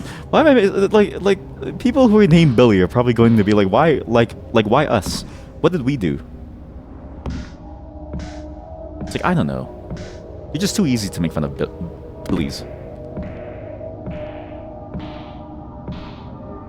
But that's what this room is. This whole room is just a, okay, you're free now. Go figure it out. You're old enough now. Figure out how to go. And if you don't make it home, then we'll bye. Bye. Bye, we suppose. It's nice knowing you. Actually, it was really funny. When I was younger, I was very afraid of going home alone. So my sister had to pick me up. And I felt bad for her, but I was like, I can do it. But then I would try every single day, but I would cry. I don't know why. I was such a fearful kid, but I knew the way home. And what's funny is that one day she was late because she was busy, right? Obviously, because she has a life. She has like a whole life that she has to deal with, including me. It was like it was way too much. Because she's also like a child. You know what I mean? Not like a child, but she's only 10 years older. So it's like when I'm a child, she's like barely finishing school, right? But the one thing that I remember was that day when she was late, I was so afraid of being alone that I walked home from school alone. And I was like, I just know the way home. And then she was like, but then I didn't have the keys because no one gave me keys. So I walked back to the school. So I'm like, oh shit. And my teacher, because the teachers do look around outside to make sure all the kids go home, right? And they saw me and they were like, well, I thought you went home. And I was like, I don't know where my sister is. No one came to pick me up. And they're like, okay, we're going to call your parents and we're going to see what's happening, okay? And then my sister came and she was like very sad. But then she was also like, you walked home by yourself and you got home and you came back to school. And then she was like, why? And I was like, I didn't have keys. I couldn't get inside. She's like, oh, you poor child. Ever since then, she forced me to walk home. Ever since then, she was like, I know you're capable of it. Just go and do it. And I was like, ah, fuck it. And I was maybe like 8 or like 9. And I was like, ah, fuck. In my head, I didn't say fuck. But in my head, I was like, no, please, no. It's scary out there, please. I was a very weird kid. I was just terrified of the entire world. That's what this level is like. Sorry, all this to say. Whoa! All this to say that this is what this level feels like. That this level feels like that feeling of like, oh, you're free now. I've been assigned to observe and take notes during BAIONLENJA mobility training. The CEO himself is here to train all 4 of them, making them chase him through the course. The eldest, B1 Resilience, can almost keep up with the CEO, but the youngest, the B4 Exhale, is still struggling with high-speed B-hopping. Sorry. BioRangers. I'm assuming these are the Oh, now it's telling me people are going to chase me. That's what it's trying to tell me. Oh, I get it. I get what's going on. I'm playing this character, right? That's why these things are here. These things are here because they're using these things as target practice to teach them how to kill me. Oh, shit. They're using this to try to teach them how to kill me. That's why the CEO is here. Because the CEO, again, the CEO founded B-hopping. They are the B-hopper. They founded the first ever CS server. Wait a minute. I just realized the implications of that statement too. We're in a far future where there's so many different things, right? But think about what that means. Humanity found bee-hopping way back in the age of the dinosaur to hunt down dinosaurs, right? How old is the CEO? Because the CEO was the founder of bee-hopping back when we used to hunt dinosaurs. And the dinosaurs are fossilized now, so how old is the CEO? Picking up a key card and entering a door automatically saves your progress. Thank you. That's a scary implication that I didn't think about. I didn't think about that implication, and now that I am, I'm kind of worried about what that means. Maybe the CEO is a dinosaur. The CEO is a rogue dinosaur who wanted to end the reign of the dinosaurs. Return the sector, huh? Oh! I thought we were gonna get like a double jump power, but no, it is all just, this whole game is just b-hopping. Nice. Well, you know where I want to go? Not here, back here. The Sinat-Sasalo mechanism, because when you fall down the hole, there's new... We opened the part of the map now. We made the map open up, and now there's different things that we can fall on. So maybe there's secrets that we can find. Boom! And holy shit, a keycard. What the fuck is inside here? Wait, this game is amazing. It's like this game is amazing. It has like a Metroidvania style exploration deal too. Whatever this ancient life form is, it's not alien. Judging by the commonalities in the bone structure, it's closer to us than we anticipated. But what baffles us is how the remains of the species has evaded discovery for so long. Oh, here we go. And now we find the CEO's secret. It was never a human skill to be able to b-hop. It was never something that humanity could do. It was something that he stole for himself. That the CEO stole for themselves and gave to the... Like Prometheus. We're playing a creature that is the progenitor of the ability to b-hop. And like Prometheus, the CEO took what we had and gave it to the humans and made us extinct. That we aren't a dinosaur. We're not some ancient, unknown dinosaur. We're whatever the CEO is, too. Oh, shit. I've cracked the code, people. What's up there? I wonder if you can actually build enough speed to go up there. You probably need like a couple hundred, units of speed, but you could go up there if you get the right angle, right? You could, if you get faster and faster. Be very hard, but it could be possible. Okay, hug the wall, go backwards. No. See, I missed it again. What is that? What is that? There was a door down this hallway, though. So press that button. What happens? Does anything change here? There's a door over there. Does anything change here? Nothing changes here. Prometheus and Bob. Yeah, exactly. It's like Prometheus and Bob. Prometheus with the fire, and then Bob with the b-hopping. Oh, those two silly goobers. Oh, those two silly billies. Oh, those two funny bunnies. Oh, those two swell fellows. How the hell do you get up here? There's gotta be a way to get up this. You can't use this person's body. I think we need more tools. This is kind of structured almost like a Metroidvania, where you need to think about the tools that you have and the ways that you can use them to go up places. Like, it's like you could make your way up these spaces if only you had the right abilities, right? But I have nothing. But this especially, I think that's the one. Like, you have to use that to somehow jump up there. But it's like you need to jump right at that moment. Now, kind of like that. Kind of like that, yeah. Get up here. Get up it, come on. Get up it, come on. I did last time. It's perfectly fine. Come on. Come on. You know you want to get up there. Come on. I swear I just heard the Half-Life 2 ladder sound. Is this just a Half-Life 2? Is this a Source Engine game or something? See? It's up there.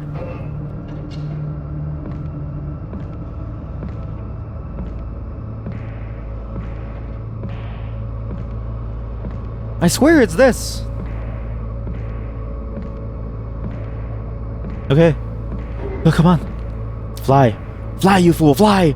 Fly, you fool, fly! You know what it is? I have to go up here, I have to go up there, I have to fly up that thing and then go up there. I think that's the way you do it. I have to get up here first. How do you get up here? Let me up! Let me up! Let me up!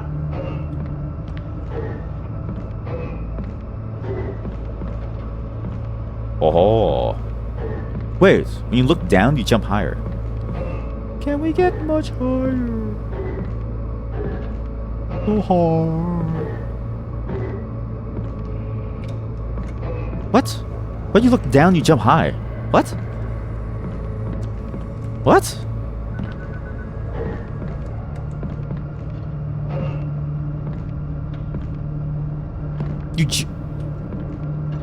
That's weird. You look down, you jump higher. Oh, is that what you need to do? You like look down to boost yourself up if you jump, like this. So you go like this, and then you go like this to like boost yourself up. Is that how you do it? You gain height by looking down every now and then. That's very disorienting. That's incredibly disorienting. I don't know if I could do that without vomiting. I mean, really, this whole game is terrible if you have like motion sickness, but scream. Oh, you're right. If I scream hard enough at the floor, I can go higher. Can we get much? So high. It's not gonna work. Let's just leave this place. Can I leave this room? Air shot. What? Sorry, what is this?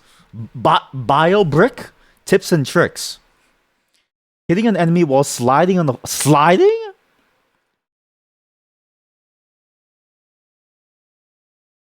My blade. Landing a hit while moving fast deals extra damage. You can launch dummy grenades with your blade for extra range and damage. Landing a grenade on an airborne enemy deals... What blade? The fuck do you mean a blade? I've been studying the way of the blade?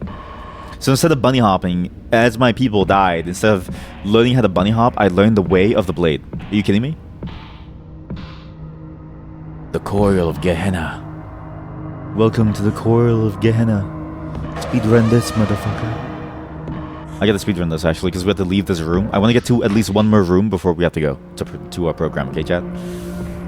I had a cold open today, sorry, I was late. And I would play this game more. I actually do want to play this game a lot more. We will finish all the games that we started. I promise we will finish games on the stream. I refuse to not finish games. We will finish every single game that I start on stream. It's my promise for the new year. Because when I get a job, we will never finish a game ever again. When I get a job, we'll never finish a game ever again. So we gotta start now, okay, chat? Because when I get a job, it may even be time to say goodbye to all of you. Maybe time to say goodbye and au revoir, and for me to go and make my peace with the world. Unless you share the stream everywhere, then maybe I've actually been thinking about this. I'm very difficult probably to sponsor because I really don't check emails. I actually just recently cleaned my emails up because I moved over to a Proton, right? Which, by the way, Proton Unlimited. It's kind of an insane deal. The VPN, great value, extremely fast, and included with the deal of unlimited. You get 500 gigabytes of storage space on their Google Drive service, which is, again, that's a lot of storage space. It's a lot of value. On top of that, you get an email address with up to 3 custom domains, which is great because I have many custom domains for work. Can't get all of them though. But if you need more, you can go to their business plan for only $1 more, and you get like, I don't know, you get 15 custom domains. I only have like 11 for like work and stuff, for like various different things that I manage. And of them, most of them I don't like host on my own because it's like their mail servers. I only have to deal with like 4 of the ones that I have for my various things, right? And it's crazy that on the business plan for $1 more, you can just get all of that. On top of all the other services, I've been really enjoying it. It's been very good. I'm not saying this in the hopes of getting sponsored by them, but I will say that of the services that I've used, they've been the most viable for the most amount of value that you get as a consumer for the price that you put into it, along with the guarantees of privacy, which it's up to you if you need that. But it is nice to have that as almost like a, even if you don't explicitly need it, like if you're not a journalist or something where your life is in danger or something, right? Then at least you have it as like a bonus. You know what I mean? Like it's kind of cool to have it as a bonus. Because just by itself, it's a lot cheaper than most other services that I've used, which is crazy. I don't even know if like Google gives you that much for that price. Like I feel like even for Google's like one plan, it's pretty expensive for what you get. And then you're in the Google ecosystem, which software-wise is pretty good. I think the mail client's probably the best one in the world. And at least in terms of like it's not shit and slow. But for everything else, it's like now you're stuck within the Google land, and now you're stuck in this space where it's like, I don't know, like you're stuck with Google, and it's sort of like there's a lot of weird things about them where it's like they know a lot about you, and they're in the States. My sound is crackling. I know exactly why. I need to be careful not to touch the wire. If I touch the wire, the sound will start to crackle. Because I also got up to something else too. I finally got a headphone cable adapter. So it's a headphone jack to quarter-inch jack, and I didn't know it was a quarter-inch jack. But after seeing the quarter-inch jack, I now know that dudes on dating sites are lying. Because that shit's huge. That shit's huge. Okay, chat's huge. Even a quarter-inch is huge. And let me tell you, it's been nice. So I plugged it into my Scarlett 2Y2. So now I can actually control my volume using the little switch, which is nice. So I can actually hear things now. And I can hear things in a really nice way where it's like I can actually hear like I don't know that's a barcode. Where I can actually hear that's a barcode. You could probably scan that in, eh? Because like barcodes are very well-defined formats.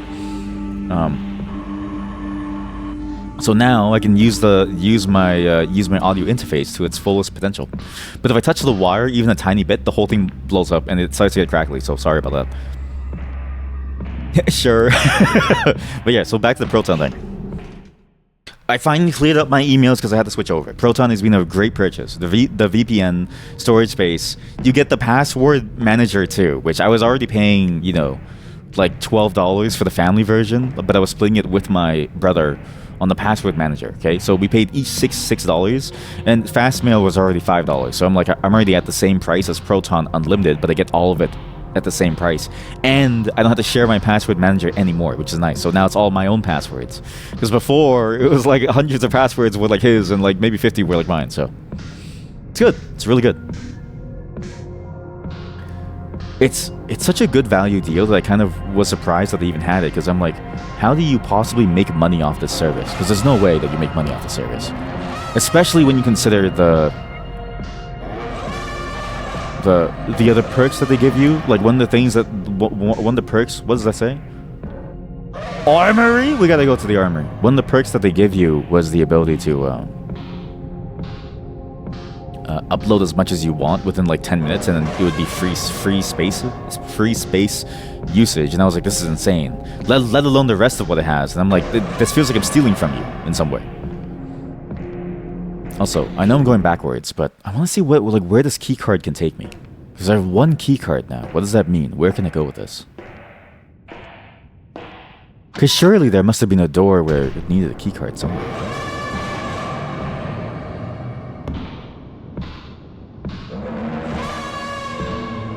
It is weird being out in the open, to hear my voice with its full power again. And again, if we're human, we shouldn't be able to make this voice, and yet we're somehow able to.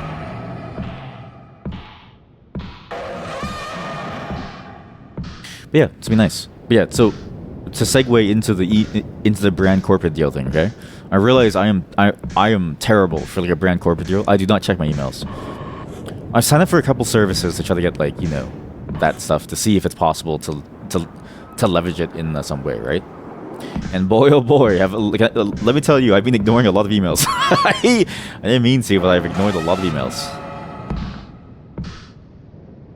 And let me tell you, I'm pretty sure they won't send me things ever again, because why would they send things to somebody who ignores the emails?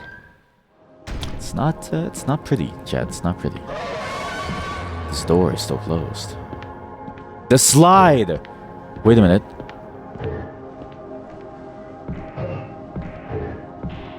If I can get the slide move, I can slide under this door. Oh, I see how this is. Yeah. Okay, so second floor is slide. I need to make note of this now before I forget for next time. And then we'll do one level, then we'll go into programming. That can't be opened. This was just a thing telling us about something. We press this to activate the thing for the cargo. Nothing else secret about this. Yeah, we need to do more levels. We need to get more tools. We need to become a Bio Ranger. I think that's what the game is sort of alluding to, is that you must become one of the Bio Rangers to get their tools to be able to navigate the world that they... in the way that they would navigate. I also need to come back and kill this thing. Because it's suffering. Maybe those are the Bio Rangers themselves. And that thing's saying, no, you can't go here.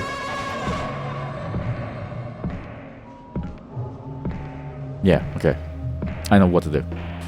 We get the tools, we get the blade, we kill that thing. We get the slide, we go back in, we slide down that second floor. We get, I don't know, like a quadruple jump, we go out to the ocean, we go to the next corporation. And we just do it all over again. Ow. But for now, we live out here in this world, in this shipping container world. And we actually use the key. We actually use the key to go directly to, whatchamacallit now? We can go directly to the fossil storage unit. There's an alarm going. And then one of these tools is going to allow me to get to the armory. Or maybe there's a way to the armory without using these tools. Not quite sure. But it's gotta be something, because we need to get to the armory. This is it. It's you! That's the fossil. Oh, shit.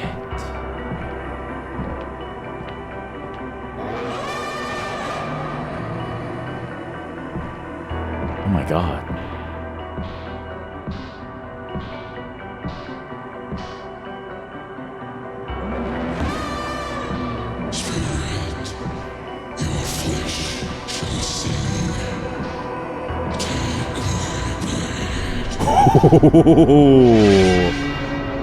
To use the amniotic blade.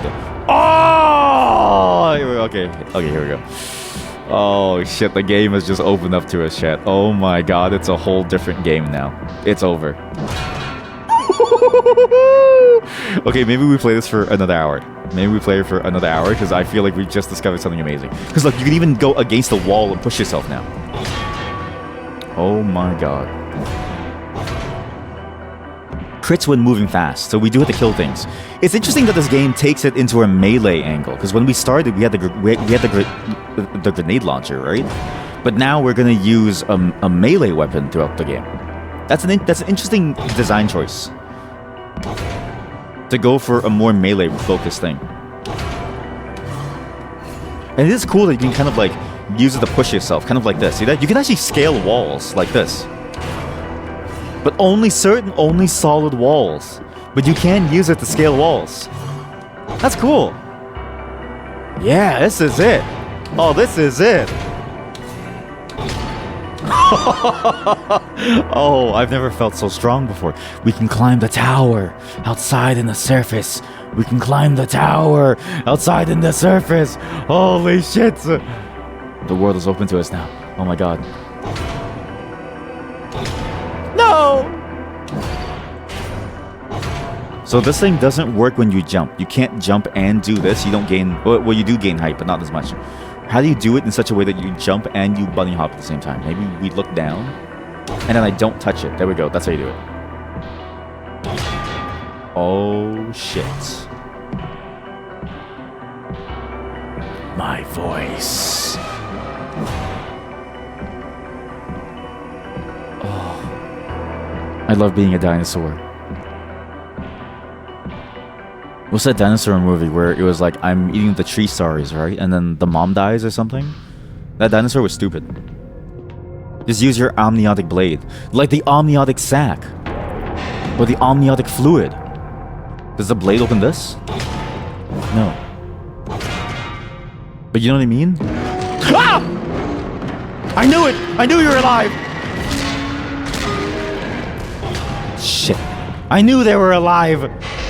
Holy shit. The land before time, thank you. She should have just used her amniotic blade. If she used her amniotic blade, she would have lived. What an idiot. But I knew these things were alive. I knew it. I knew you tried to kill me. Who said that? They're moving. Look. They're coming towards me. Enemy spotted. We will cut you down for the sake of the corporation. I am a human. Please end my suffering. I have a wife and kids, and they don't know who I am anymore. I have a wife and a child, and they don't know who I am anymore. I've been encased inside the being, encased inside the sculpture. I cannot move. I cannot see. Killing me. Kill you too. So go. Okay, we play for another half an hour, and then we program. I swear I will not. I swear I will not shaft programming. We will program. This game just got a lot better all of a sudden. Okay, it's just really hard to like not put this game down because the game got a lot better all of a sudden. The ability for the blade to use like the way of the blade is kind of crazy. You can't give me a sword and then tell me to stop playing.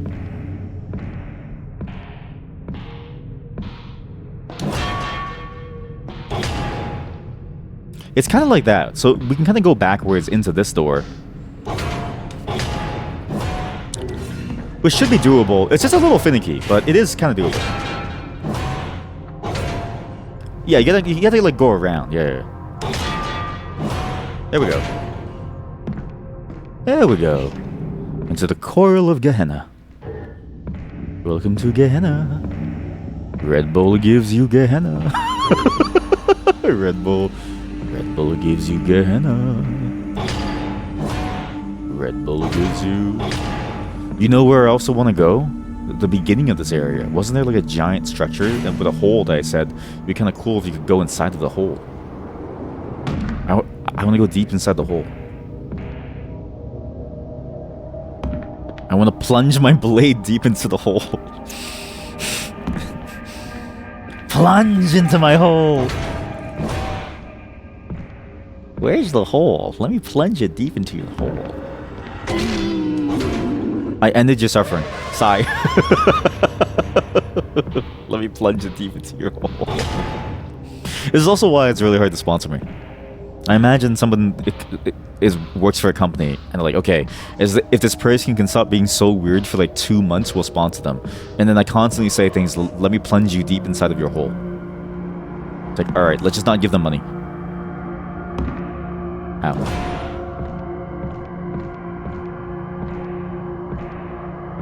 But it was back here, I think. The Doors of Gehenna. Was it Doors of Gehenna?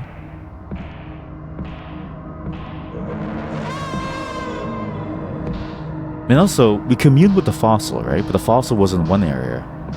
How come we couldn't commune with the fossil outside? Did we miss an item from the fossil back there? What happened there?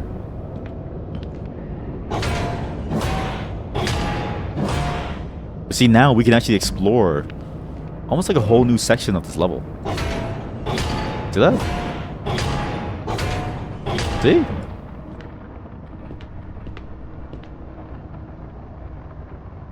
Oh shit. Did you see that? It moved. Oh shit, they move. That's weird. This is the ceiling. This is like the extent of the ceilings over here.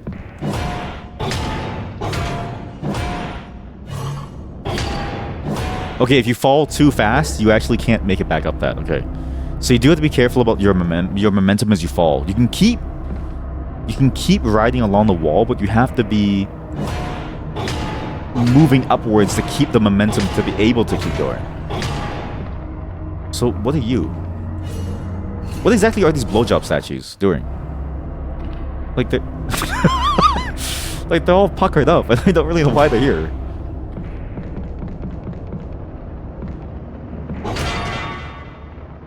Oh, did you hear that? I think that sound lets you know that you've got like a perfect jump. Yeah, I think that's so that sound lets you know that you've done a perfect jump that allows you to go even higher. So if you jump and then you go right after, That's how you know that you've done a perfect flying jump. Okay.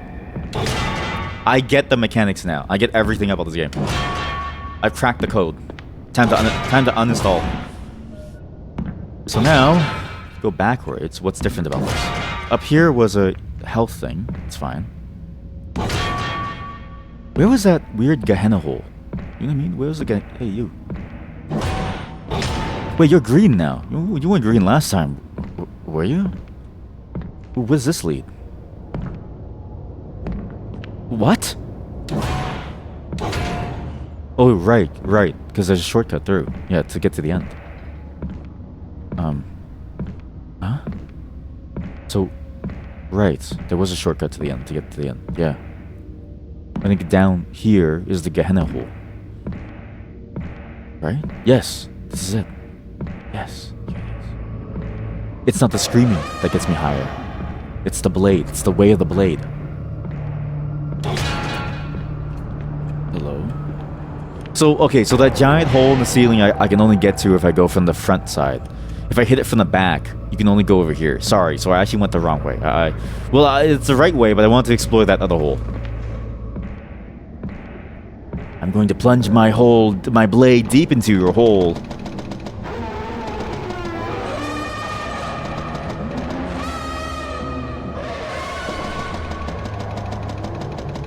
There we go.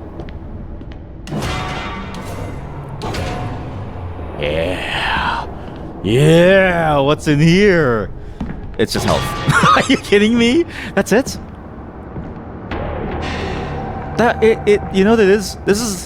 is the one thing that I kind of hated about Metroid games, is that when you only found health, it did feel empty inside. Like it did. You need 2 keycards for this. What? It did kind of feel like, oh man, only health? Like that's all I really get here? Like that sucks. An alarm is going, as if they know that I found too much.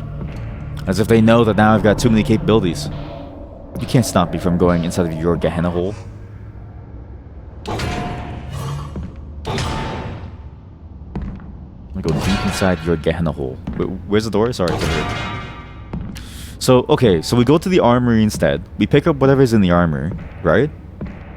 And the coral of... Sorry, it's called the coral of Gehenna. Sorry, it's not the Gehenna hole. It's not the Gehenna hole.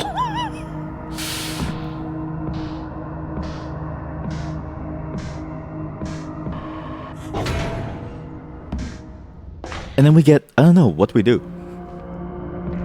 I guess we can do anything. I can kill the thing that was, like, suffering.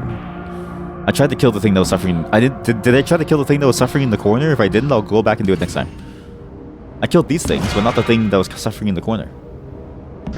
Do I hate suffering? Maybe that's it. The coral of Gehenna, the coral of life and death, the coral of life and suffering, right? I swear that's the concept. And so if I don't kill these things, and these things are trapped in a cycle of suffering, am I continuing the suffering, or am I ending the suffering? Was the dinosaur the beginning of humanity's sufferings? Apparently to the CEO it was. What a fascinating game. And look, you can even use it to skip areas now. That's actually kind of cool. Although I wonder if you can hit these things now. All of these statues. Because this is a training ground to teach the Bio Rangers, presumably how to kill me. Or whatever it is that we see within the images, right? You can! That's weird. But you can. And you're supposed to hit those things, too. Huh. I guess it's not really weird so much as it is like... My question is sort of, what was their weaponry then? Was their weapon a blade like this one? Because they used Serum 12, right? Serum 12 was the way that they were able to add cannons to various things. Like they added a cannon to their office cleaning robot. But what if they also use the blade? What if the CEO practices the way of the blade? Are these the Bio Rangers?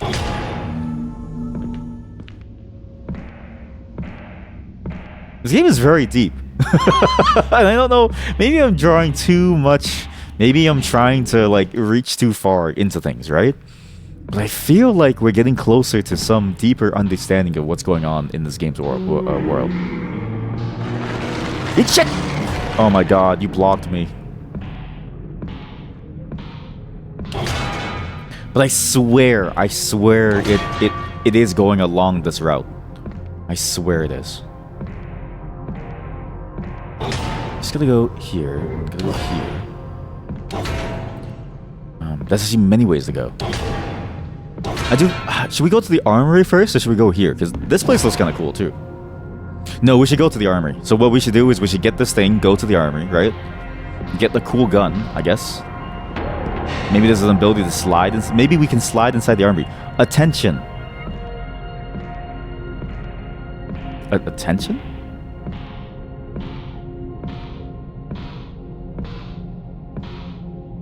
What?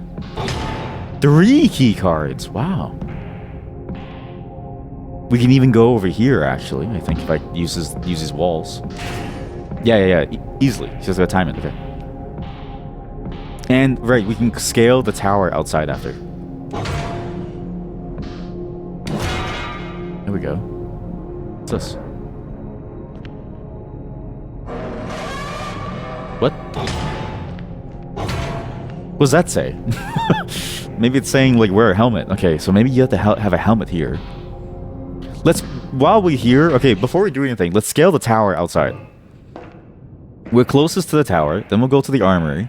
We'll get a gun. We'll find the ability to slide, and then we'll stop. Because we have to move on.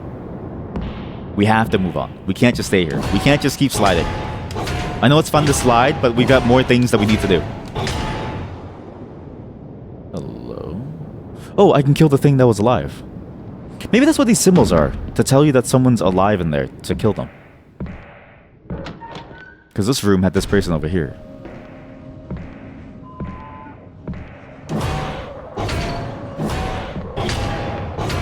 No, you seem invincible. You seem more than invincible. You seem like you're enjoying yourself.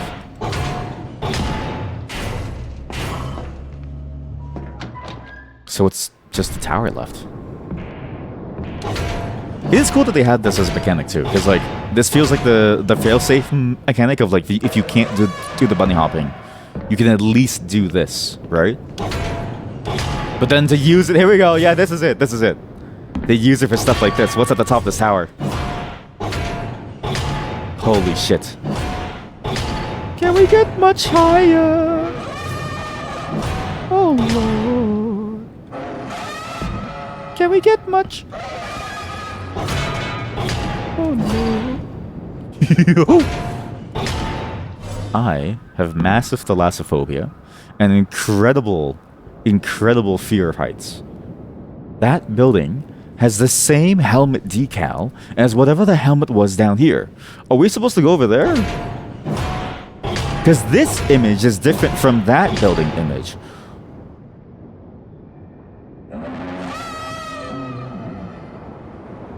No smoking. That's good. That's... wow. I never thought about this. This is what the CEO... This is like the CEO's penthouse, you know what I mean? Like, because the CEO knows of the bunny hop. So do the Power Rangers. Presumably the CEO and the Power Rangers can go up here at any moment and they can just hang out here whenever they want. So the CEO and the Power Rangers go up here, but because they kept smoking, they kept throwing it down, there was a bunch of like trash on the floor, so they had to put the sign here to tell the CEO to stop smoking up here. That's good. This is terrifying. Oh god, I don't like this at all. I don't like this at all. We're building up speed though. God, I hate that feeling so much. You feel my entire body sort of like shriveling up. It's so terrifying.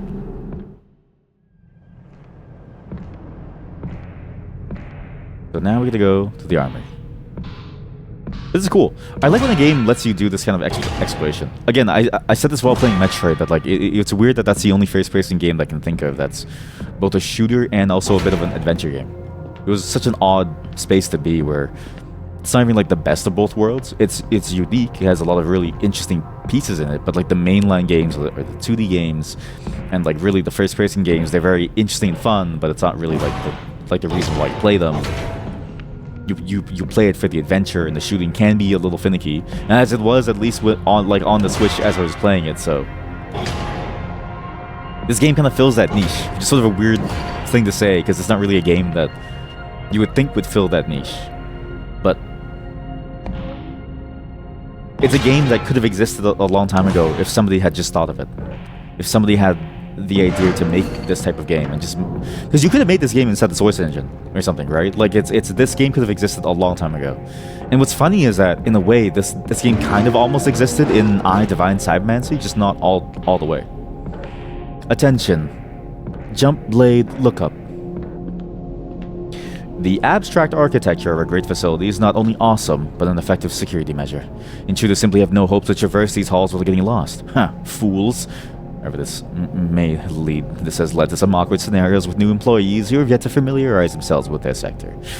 Thus, we have installed subtle hints on the walls. Only a truly inquisitive scientific mind can grasp the meaning behind these glyphs and signs. Like attention? Holy shit, you can go up there. Like how high can you go? Can't go that high. Oh, hey, you can go high. I know what to do. What's this? Can we get much higher? What the fuck? There's a floor door? There's a floor door. That's crazy. Don't.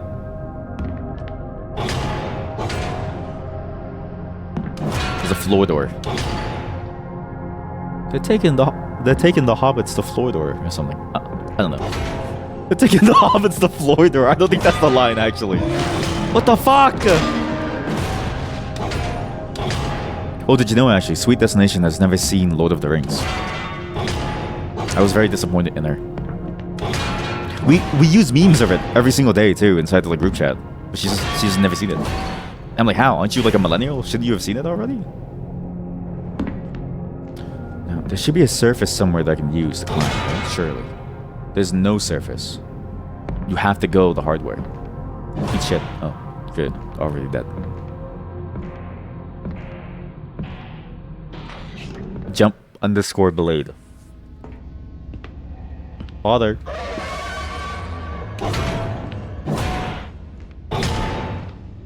Or maybe mother. Really both. Holy shit.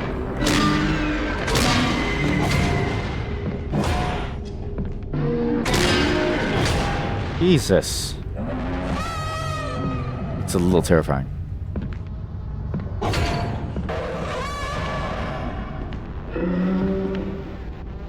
Hello?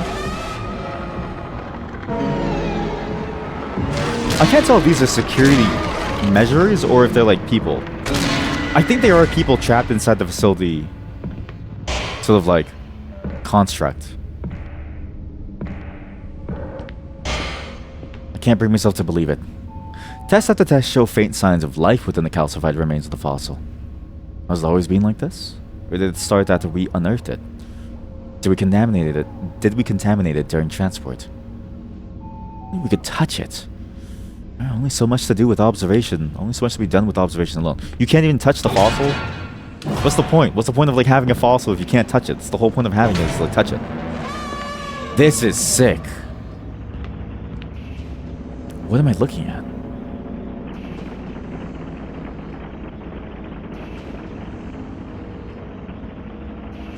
Oh my god. I know what we're looking at. This is... It's the outside world. See that? That blade that we swung? The water. That creature. The trees. The buildings outside. The land outside. It's images of... whatever the fossil was alive. It's as if it's memories. It's working on these machines.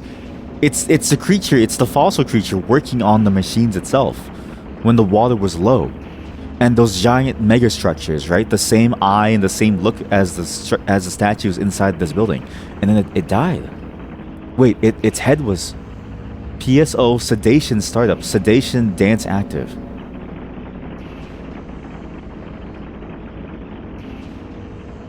It's sedated.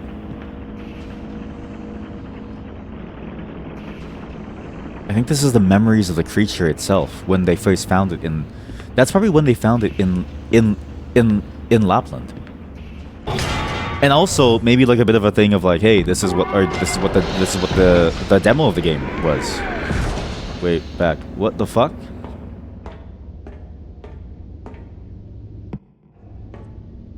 I don't know what I expected. Sorry.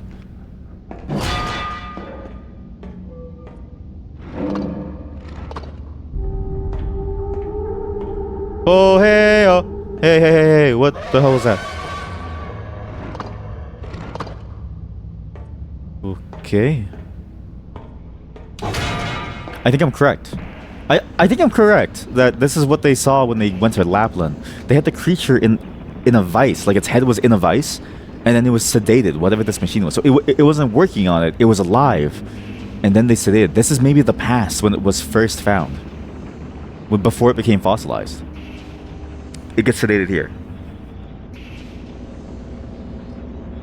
And every time we press those switches, PSO sedation startup, sedation device active, not dance. BAIONLENJA, something studio, audio, digital audio. Every time we press those buttons too, it's like the noise of the creature appears and we hear the creature scream out. Welcome to the company-sponsored recreational obstacle course. Sorry, recreational? Designed by yours truly. Open your mind and body at the face of overwhelming odds. Will you beat this course? Or will you shit your pants by Von Boers, the CEO? Well, CEO who also puts secrets over there. I see his secrets. Silly old man.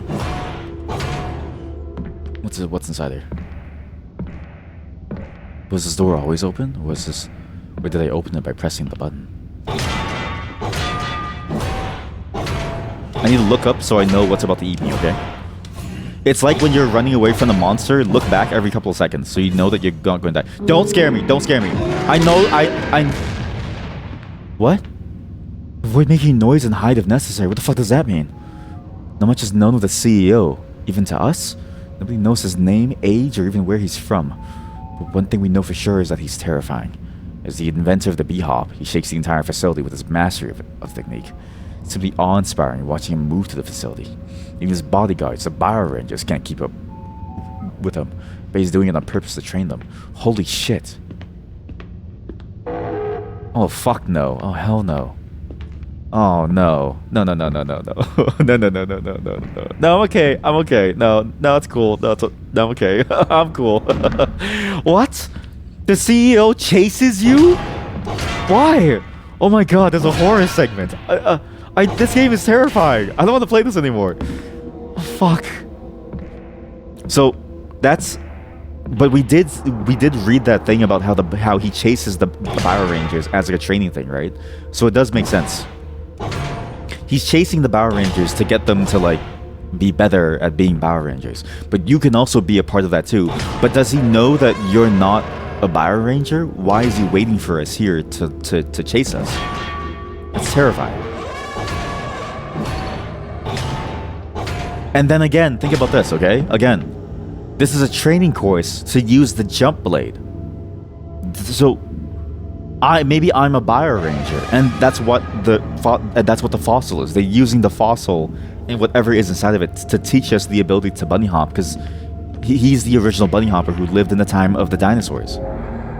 Blade jumping is the ability with endless potential and speed. The only limit is your own skill. Don't feel bad if you suck at first. You'll learn as you go and become faster than ever. Never give up. I already died. It doesn't matter. I get it. Build speed and then go.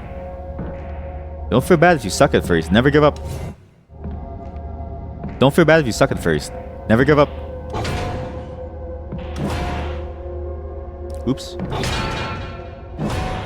Never give up.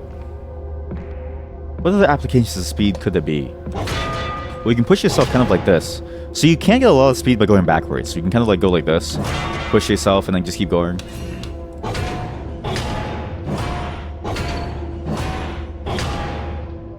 And also that CEO segment too. It's interesting that you can't make noise around them.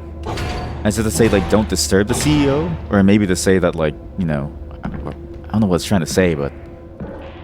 And the fact that he can B-hop, or that they can B-hop and the entire facility shakes is also terrifying too, because what does that even mean?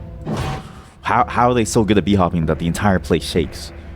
What are they even, if they can do that, right?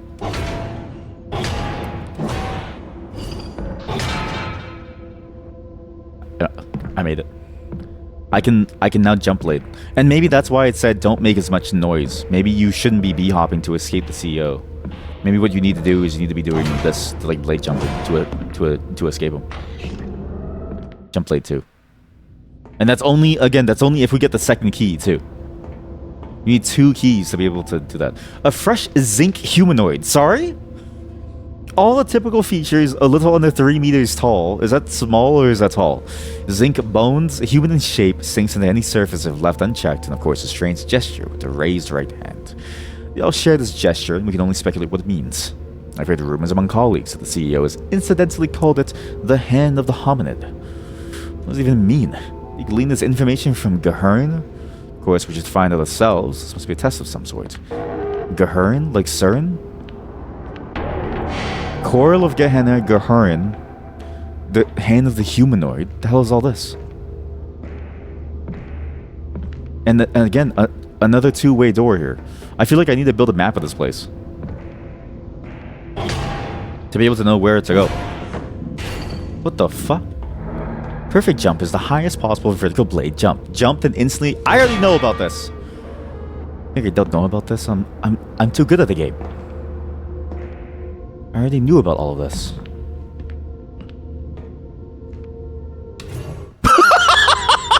I'm too good at the game. Jumps off a ledge and dies.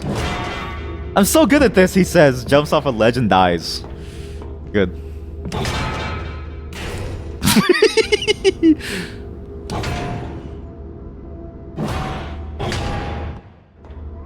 Why don't you just jump off a ledge and die?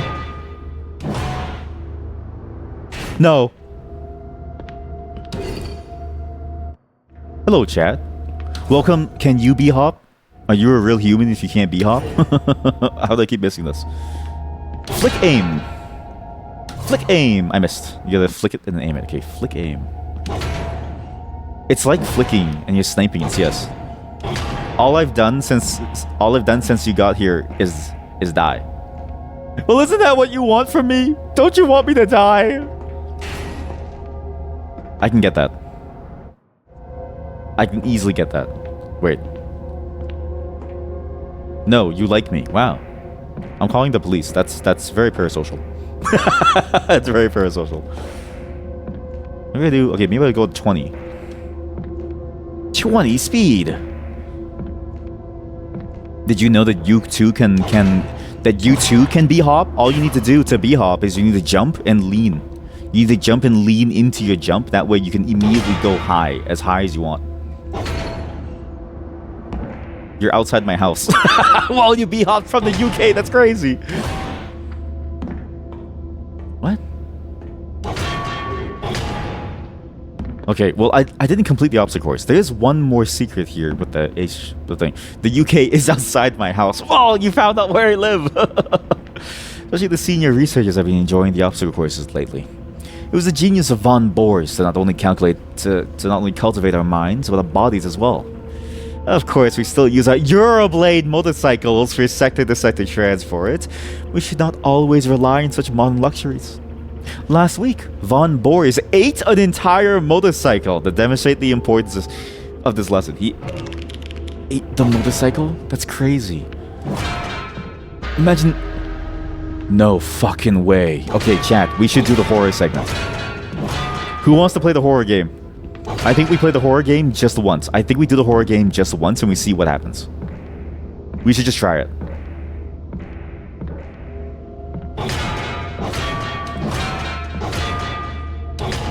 What's the worst that could happen? What's the worst that could possibly happen?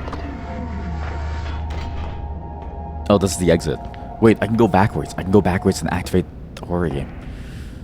Oh, shit. Okay. What's it gonna be like? How terrifying is this going to be? Surely it's not that scary.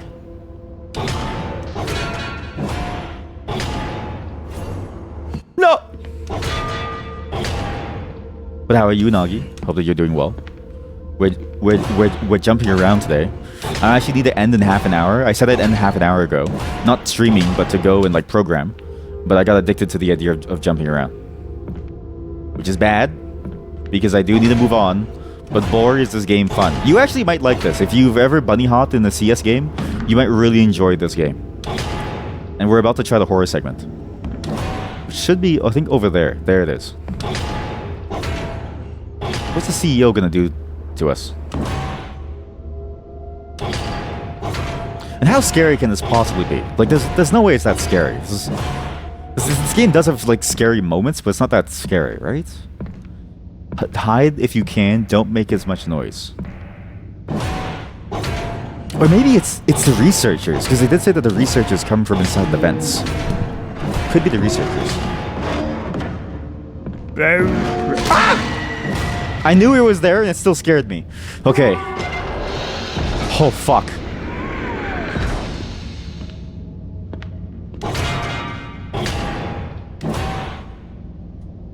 So what exactly is the CEO?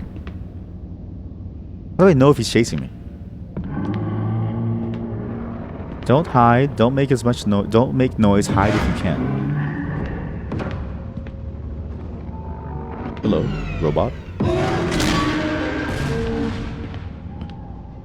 The canisters. These are the canisters. While enduring, sometimes a bit of a bother. They seem to malfunction frequently, sometimes shutting down and blocking a hallway. It wouldn't be an issue if they didn't weigh nearly half a ton. But their presence is appreciated. They're a constant reminder of our great progress. Progress in what? Killing people?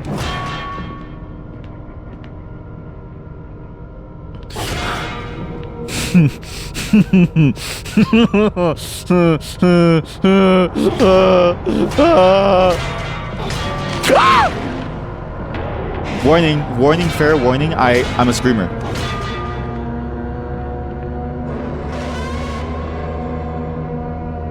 What the fuck is that?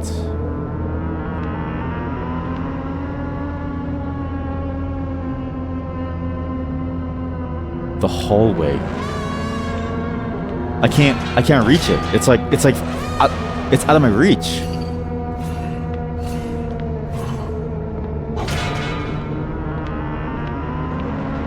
Oh god. Oh god. Just fair warning, I am a screamer.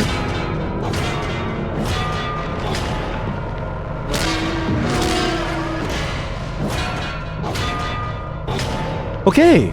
Well, I think we need a gun. I think what we need is a gun. We need to get a gun to go inside there, to do something with it. Because what the fuck was that?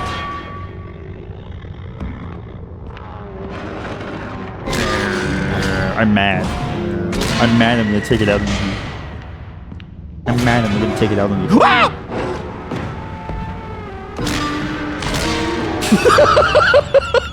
God. Oh god, oh god, oh god, oh god, oh god, oh god, oh god, oh god, oh god, oh god, oh god.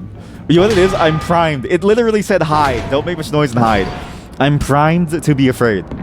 It's not that scary. It's not that serious. It's not a scary map. It's just a normal... This is just an average office. This is an average office. It's an everyday office where you go to work, you see your coworkers. It's just a normal, average, everyday in the office. Okay, well, what now?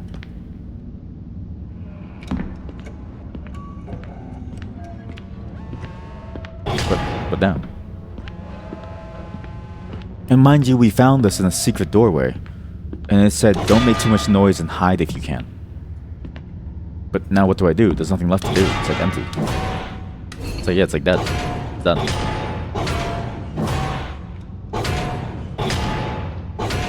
That's it. That's it? That's it? So, aside from the terrifying orb at the end of the hallway, that's all there is. A reminder of our great progress in the hallway.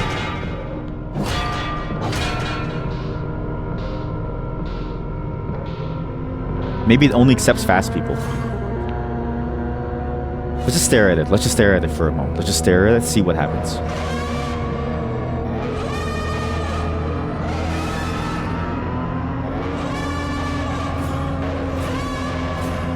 Is anything gonna happen?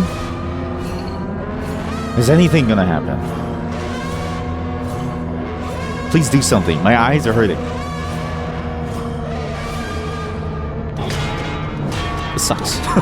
This sucks. This sucks. I thought someone was supposed to chase me. So why did it say hide if I can? Why did it tell me to hide? What's the point of hiding? What am I hiding from? You know what it is? That's the trick, right? It tells you to hide, but it doesn't tell you what you're hiding from. But I thought it was the CEO was gonna chase me. Or maybe I've accidentally freed the CEO. It could be that I accidentally freed the CEO, which would be funny. The CEO was trapped in his little hidey hole, right? Waiting to leave his like place. Oops. But no, that can't be it. The CEO is infinite. He's infinite.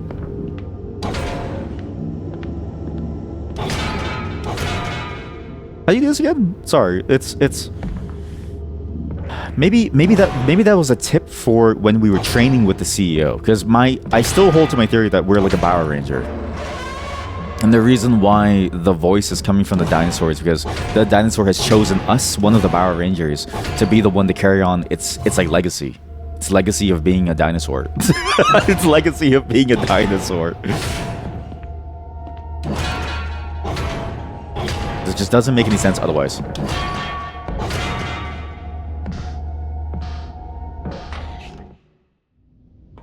Or maybe I'm just panicking. Maybe I just need to stop panicking and move on, right? Surely it's okay. What is this? Whoa, whoa, whoa, whoa, whoa, whoa, whoa, whoa. Calm down, calm down, calm down. What the fuck? You have guns now?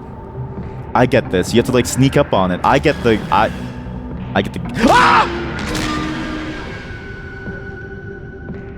You get closer? You move? I didn't know that you move. I don't want to play this anymore. Sorry. Oh god, sorry, chat. I'm a screamer, sorry. You know that I'm a screamer. This game is terrifying. Holy shit. Okay, motherfucker. Let's go, motherfucker. Let's go. Whoa.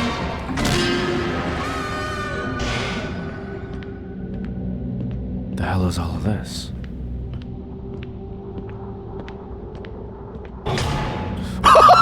Wait, its crotch gives extra jump boost. That's crazy. Holy shit, its crotch gives so much extra jump boost, it's nuts. But it's like a fucked up Chozo statue. It's very similar in the vibe to that. It's like a Chozo statue that's been broken down. It's all broken. Sorry for swearing. I get vulgar when I get afraid as a way to try to reclaim control of the situation, knowing that there's no way to truly save myself from the horrors that are about to come alive. Shit.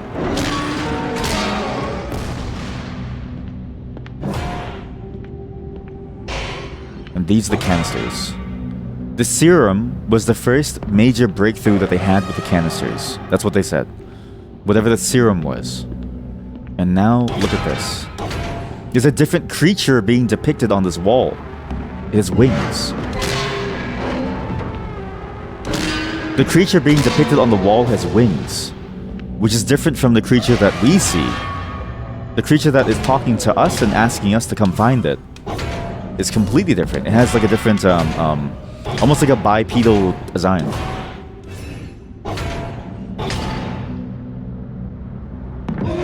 Oh, you're alive! Oh my god!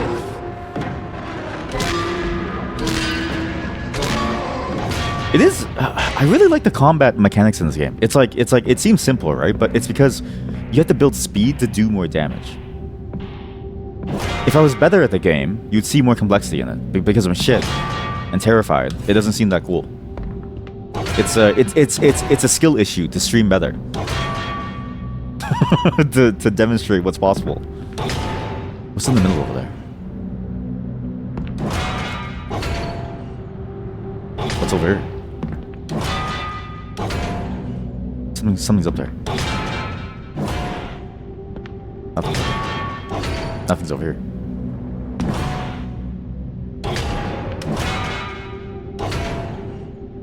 And this is the helmet that I keep seeing. Some weird depiction of almost like a stormtrooper helmet. What does that mean? And also, like, sometimes I find secret doors. Maybe I should be more careful and I should look for more secret... Do I get to go inside the mouth? Oh, fuck. It's gonna suck me off. Von Born, our CEO, built this machine to pleasure himself after work. It uses electromagnetic forces so strong that it modulates the iron in the blood in your penis, giving you an internal blowjob. Several scientists died while constructing it due to the internal bleeding that they suffered when the magnets were tuned to be too strong, thereby recreating that scene from the X-Men movie where Magneto sucks the blood out of the guards after eating too much steak.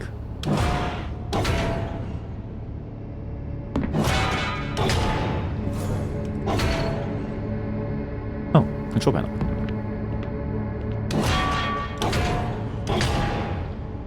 Sorry, I'm gonna move away from sex jokes from now on. I'm gonna move towards non-sex jokes. Sorry, give me a second. Okay, sorry about the folks. I had to open the door. Butterfly is now fully operational. What? With each magnetic disc? I keep predicting every single piece of technology, but in the worst way. I predicted the dinosaurs. I predicted the fact that they learn how to bee-hop. I predicted the fact that this thing is a giant magnet that'll suck you off. Holy shit. It took several weeks for the disk drive to get up to speed and hundreds of technicians to keep the rotors cooled and stable. A reverse engineering team is hard at work to improve intelligibility of the voice output. Von Boers would like to state that he thinks the machine is funnier this way. The vocal harmonics are a gift given to us by the distant future itself. So he made an AI to speak to using magnets. But this is the butterfly. Is it in reference to the term the butterfly effect? What does that mean? What the fuck is this? Is that an antenna? I need to stop swearing. What in blazes is that?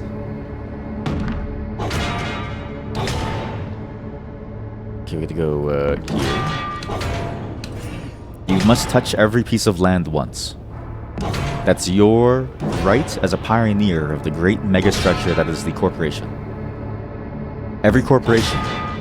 In the future, can I say something about this? In the future, when corporations die out and humanity is like gone, right? There's gonna be so many different buildings that are gonna be abandoned, and it's gonna be like the Wild West of squatters' rights.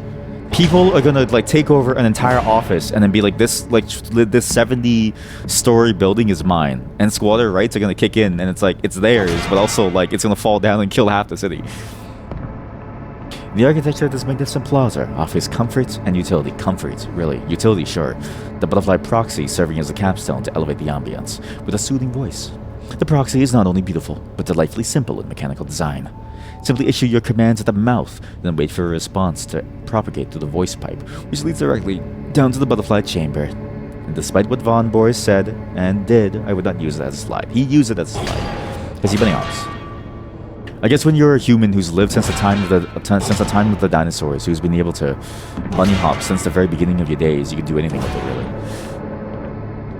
But also, this is not the butterfly itself. The butterfly is another being that this is attached to. And the butterfly speaks to you. It's a living creature. Also, it says I'm version 0.5022. What does that mean? I just realized under my speed and it says a version. This is the top of the building. Alarm is going off.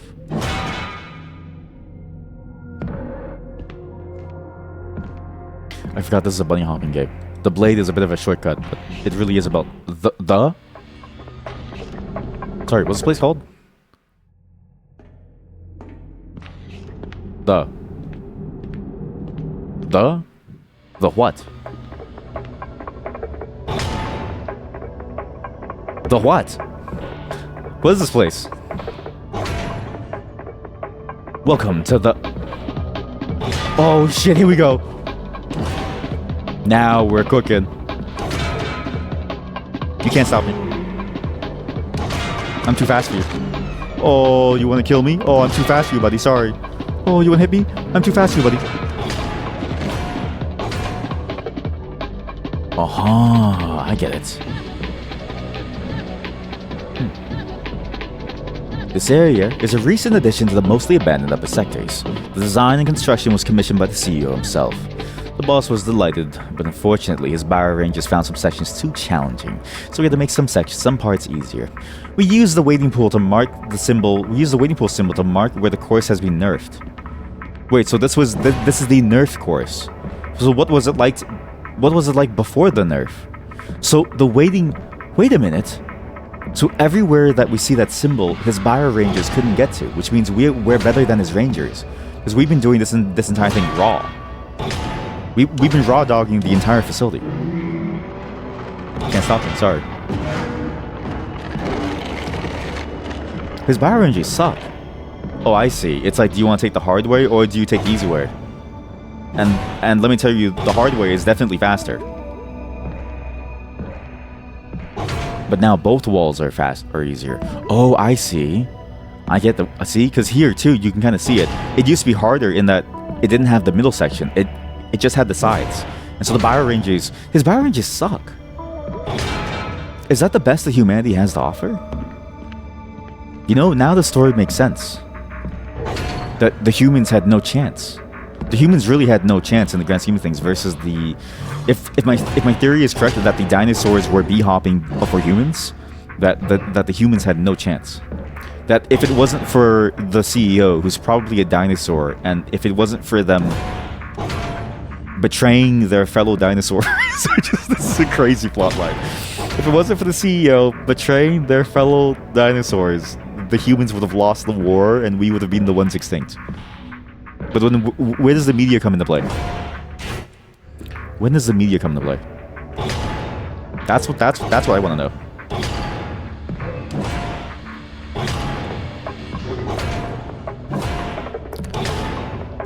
Because you gotta bring the media in at some point, right? It can't just be a dude who used to be a dinosaur who's now a dude, basically killing all the dinosaurs. It can't just be... This is Turok. Like, this is Turok, but for dinosaurs. This is an insane story. I'm done. Or, well, I guess I'm getting close. There's this symbol now, which I think this symbol always denotes, like, next area. Oops. Okay, maybe I'm a fool. Don't answer that. I'm definitely a fool. You know what? I don't need the Power Rangers' help. I refuse to take their like nerf. I am more than a Power Ranger. I am the ultimate being, a dinosaur. I don't need them. I'm better than any Power Ranger that a CEO could ever have, and I bet it tracks how many times you use these shitty platforms. And also maybe it tracks how many times you die too. So maybe my track record isn't good.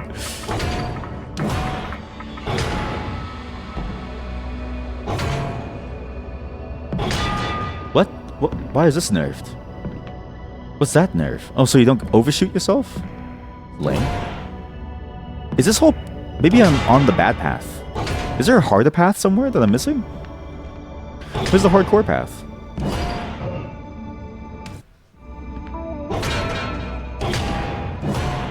Maybe that's what it is. I need to find the hardcore path, right? I need to prove to the dinosaurs that I can carry on their mantle of a bee hopping.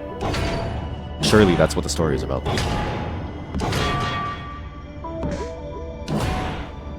Close. Nice save.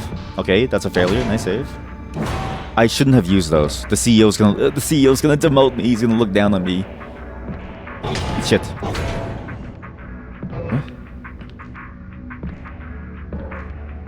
Huh? They couldn't even do this? They needed that help? Are you kidding me? They're awful. These humans suck. These humans are weak. I'm bad. These humans are awful. These humans suck. They're weak.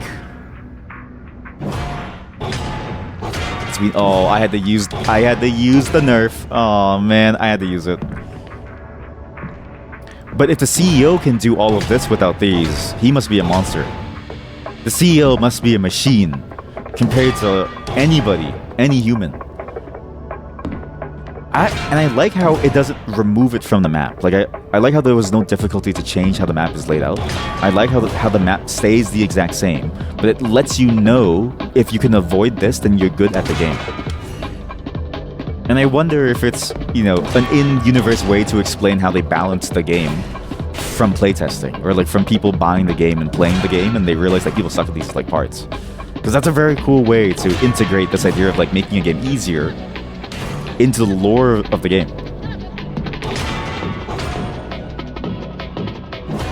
I don't even know how you do this actually. Maybe you gotta go like this, and then you gotta go like this, and then this. I don't know. It's like, there's definitely a pattern to it.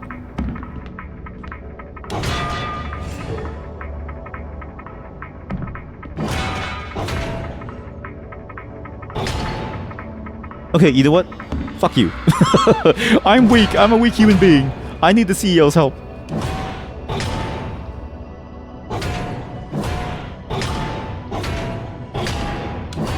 This game is so well made. Jeez. Such a simple set of mechanics. And there's a lot of surf maps in CS that kind of feel like this too, where you need a lot of creativity to be able to make your way through them. You can really tell that in a way this game feels like it's been built from that DNA.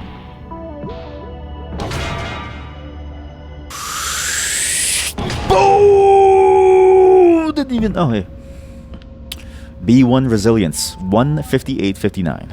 B2 Saltwater 752.01. 5 B3 Armada. These are the Bio Rangers. 5 0554.33, and the B4 Exhale did not finish. Comment from B4 Exhale. Fuck this shit. You're a shitter. You're a shitter. Let me show you how it's done. Me and the CEO, we go way back. I was in his Dinopod. No way. What? You need at least, I think you need at least 70 speed to make this. And when I jump, I need to keep air strafing to make it. Keep air strafing, keep air strafing. Not even close. You need at least 70 speed on launch. And you need to launch right at the very tip, at the very edge. I messed up.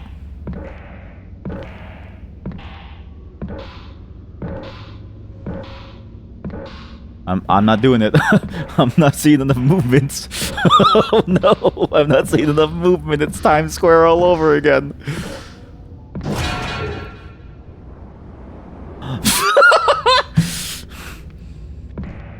I need to let go of all the keys as I churn next time too, because if you just churn without pressing anything, you do actually make it possible for you to do it.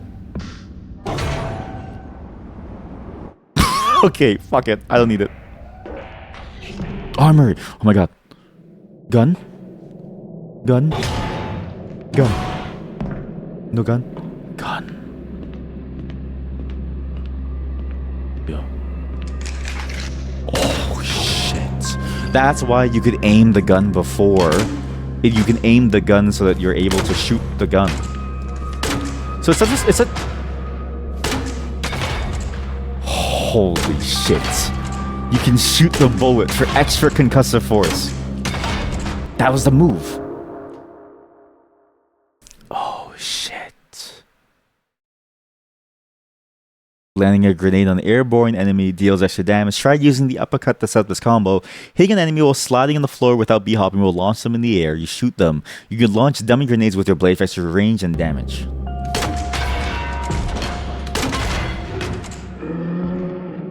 Shit, come here. I'm missing everything. Sorry, just let's try it again. This is kind of hard. It's very hard. It's extremely hard to do. It's really hard to do. You have to shoot down and then hit it where you need it to go. It's like you have to shoot straight down too. Oh my god.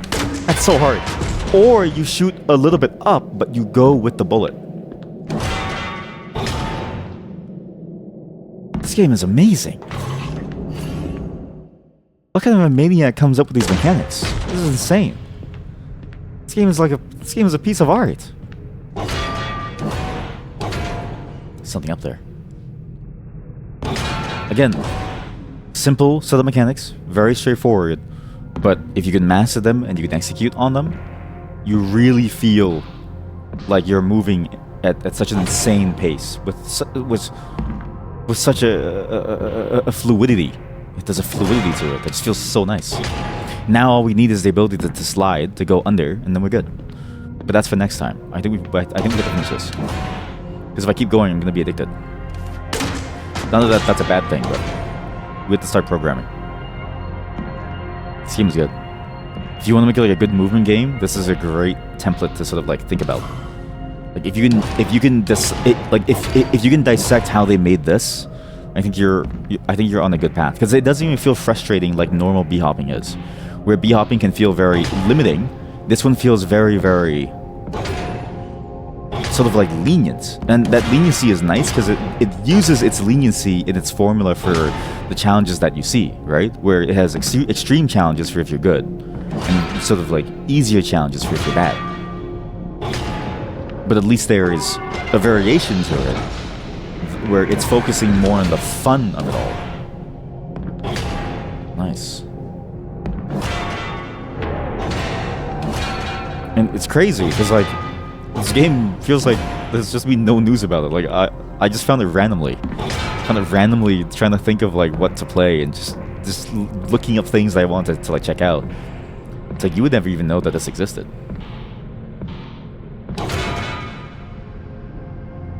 That's 3 keys, of which I have 2. I want to go to those windows. But this game is amazing. You just have a level of freedom of movement that I feel like no other game even tries to give you now. I feel like a lot of games feel very limiting in the ways that it lets you move. A lot of games will limit your ability to dance around the map and fly around and sort of like control your pace around things. Like the closest one, I guess, in the modern day now is going to be the Return of Guns, and that game has its own issues in terms of like pay to win, whereas like, and also carpal tunnel, that game is way more carpal tunnel, whereas you play this and it feels like you get a lot of that without the carpal tunnel, which is admittedly very nice. It is nice not to have carpal tunnel. And then the secrets and all the weird story, how we're a dinosaur and the CEO is a dinosaur, and like we're all dinosaurs, but there's people living with the dinosaurs and they think that the CEO is not a dinosaur. It's amazing. Now where's the Eurobeat hole? We'll end on the Eurobeat hole, because that hole changed everything. I think this hole was when I think the game opened up to me, and when I realized that this game is going to be an amazing game, was the Eurobeat hole.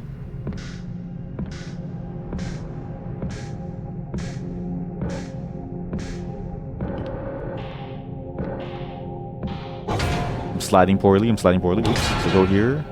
Go here. What is up here, actually? You know, now that I've got the blade, I can explore a lot more, actually. I can even go over here. But this is the Eurobeat hole. Just need to go into the hole. I can plunge my blade deep into the hole now. And we can see what's... Or maybe we just stand outside. You know, fuck it. I'm done with the hole. I don't want to deal with the hole. We just go outside, we stare at the sun, we call it. Because this game is very different. I think if you enjoy speedrunning games, you'll like this too.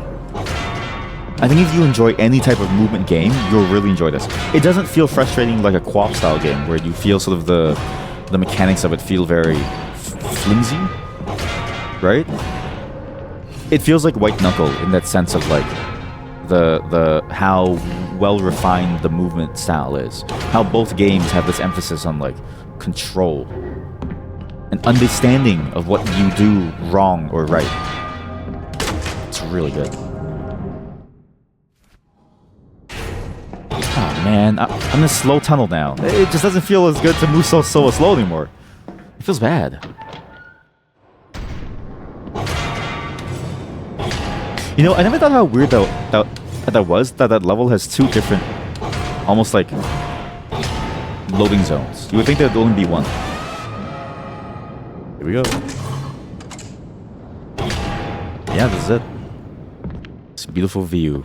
Can I shoot that building? Probably not. We'll wait to move on now to programming. Because we need to get some things done, okay? I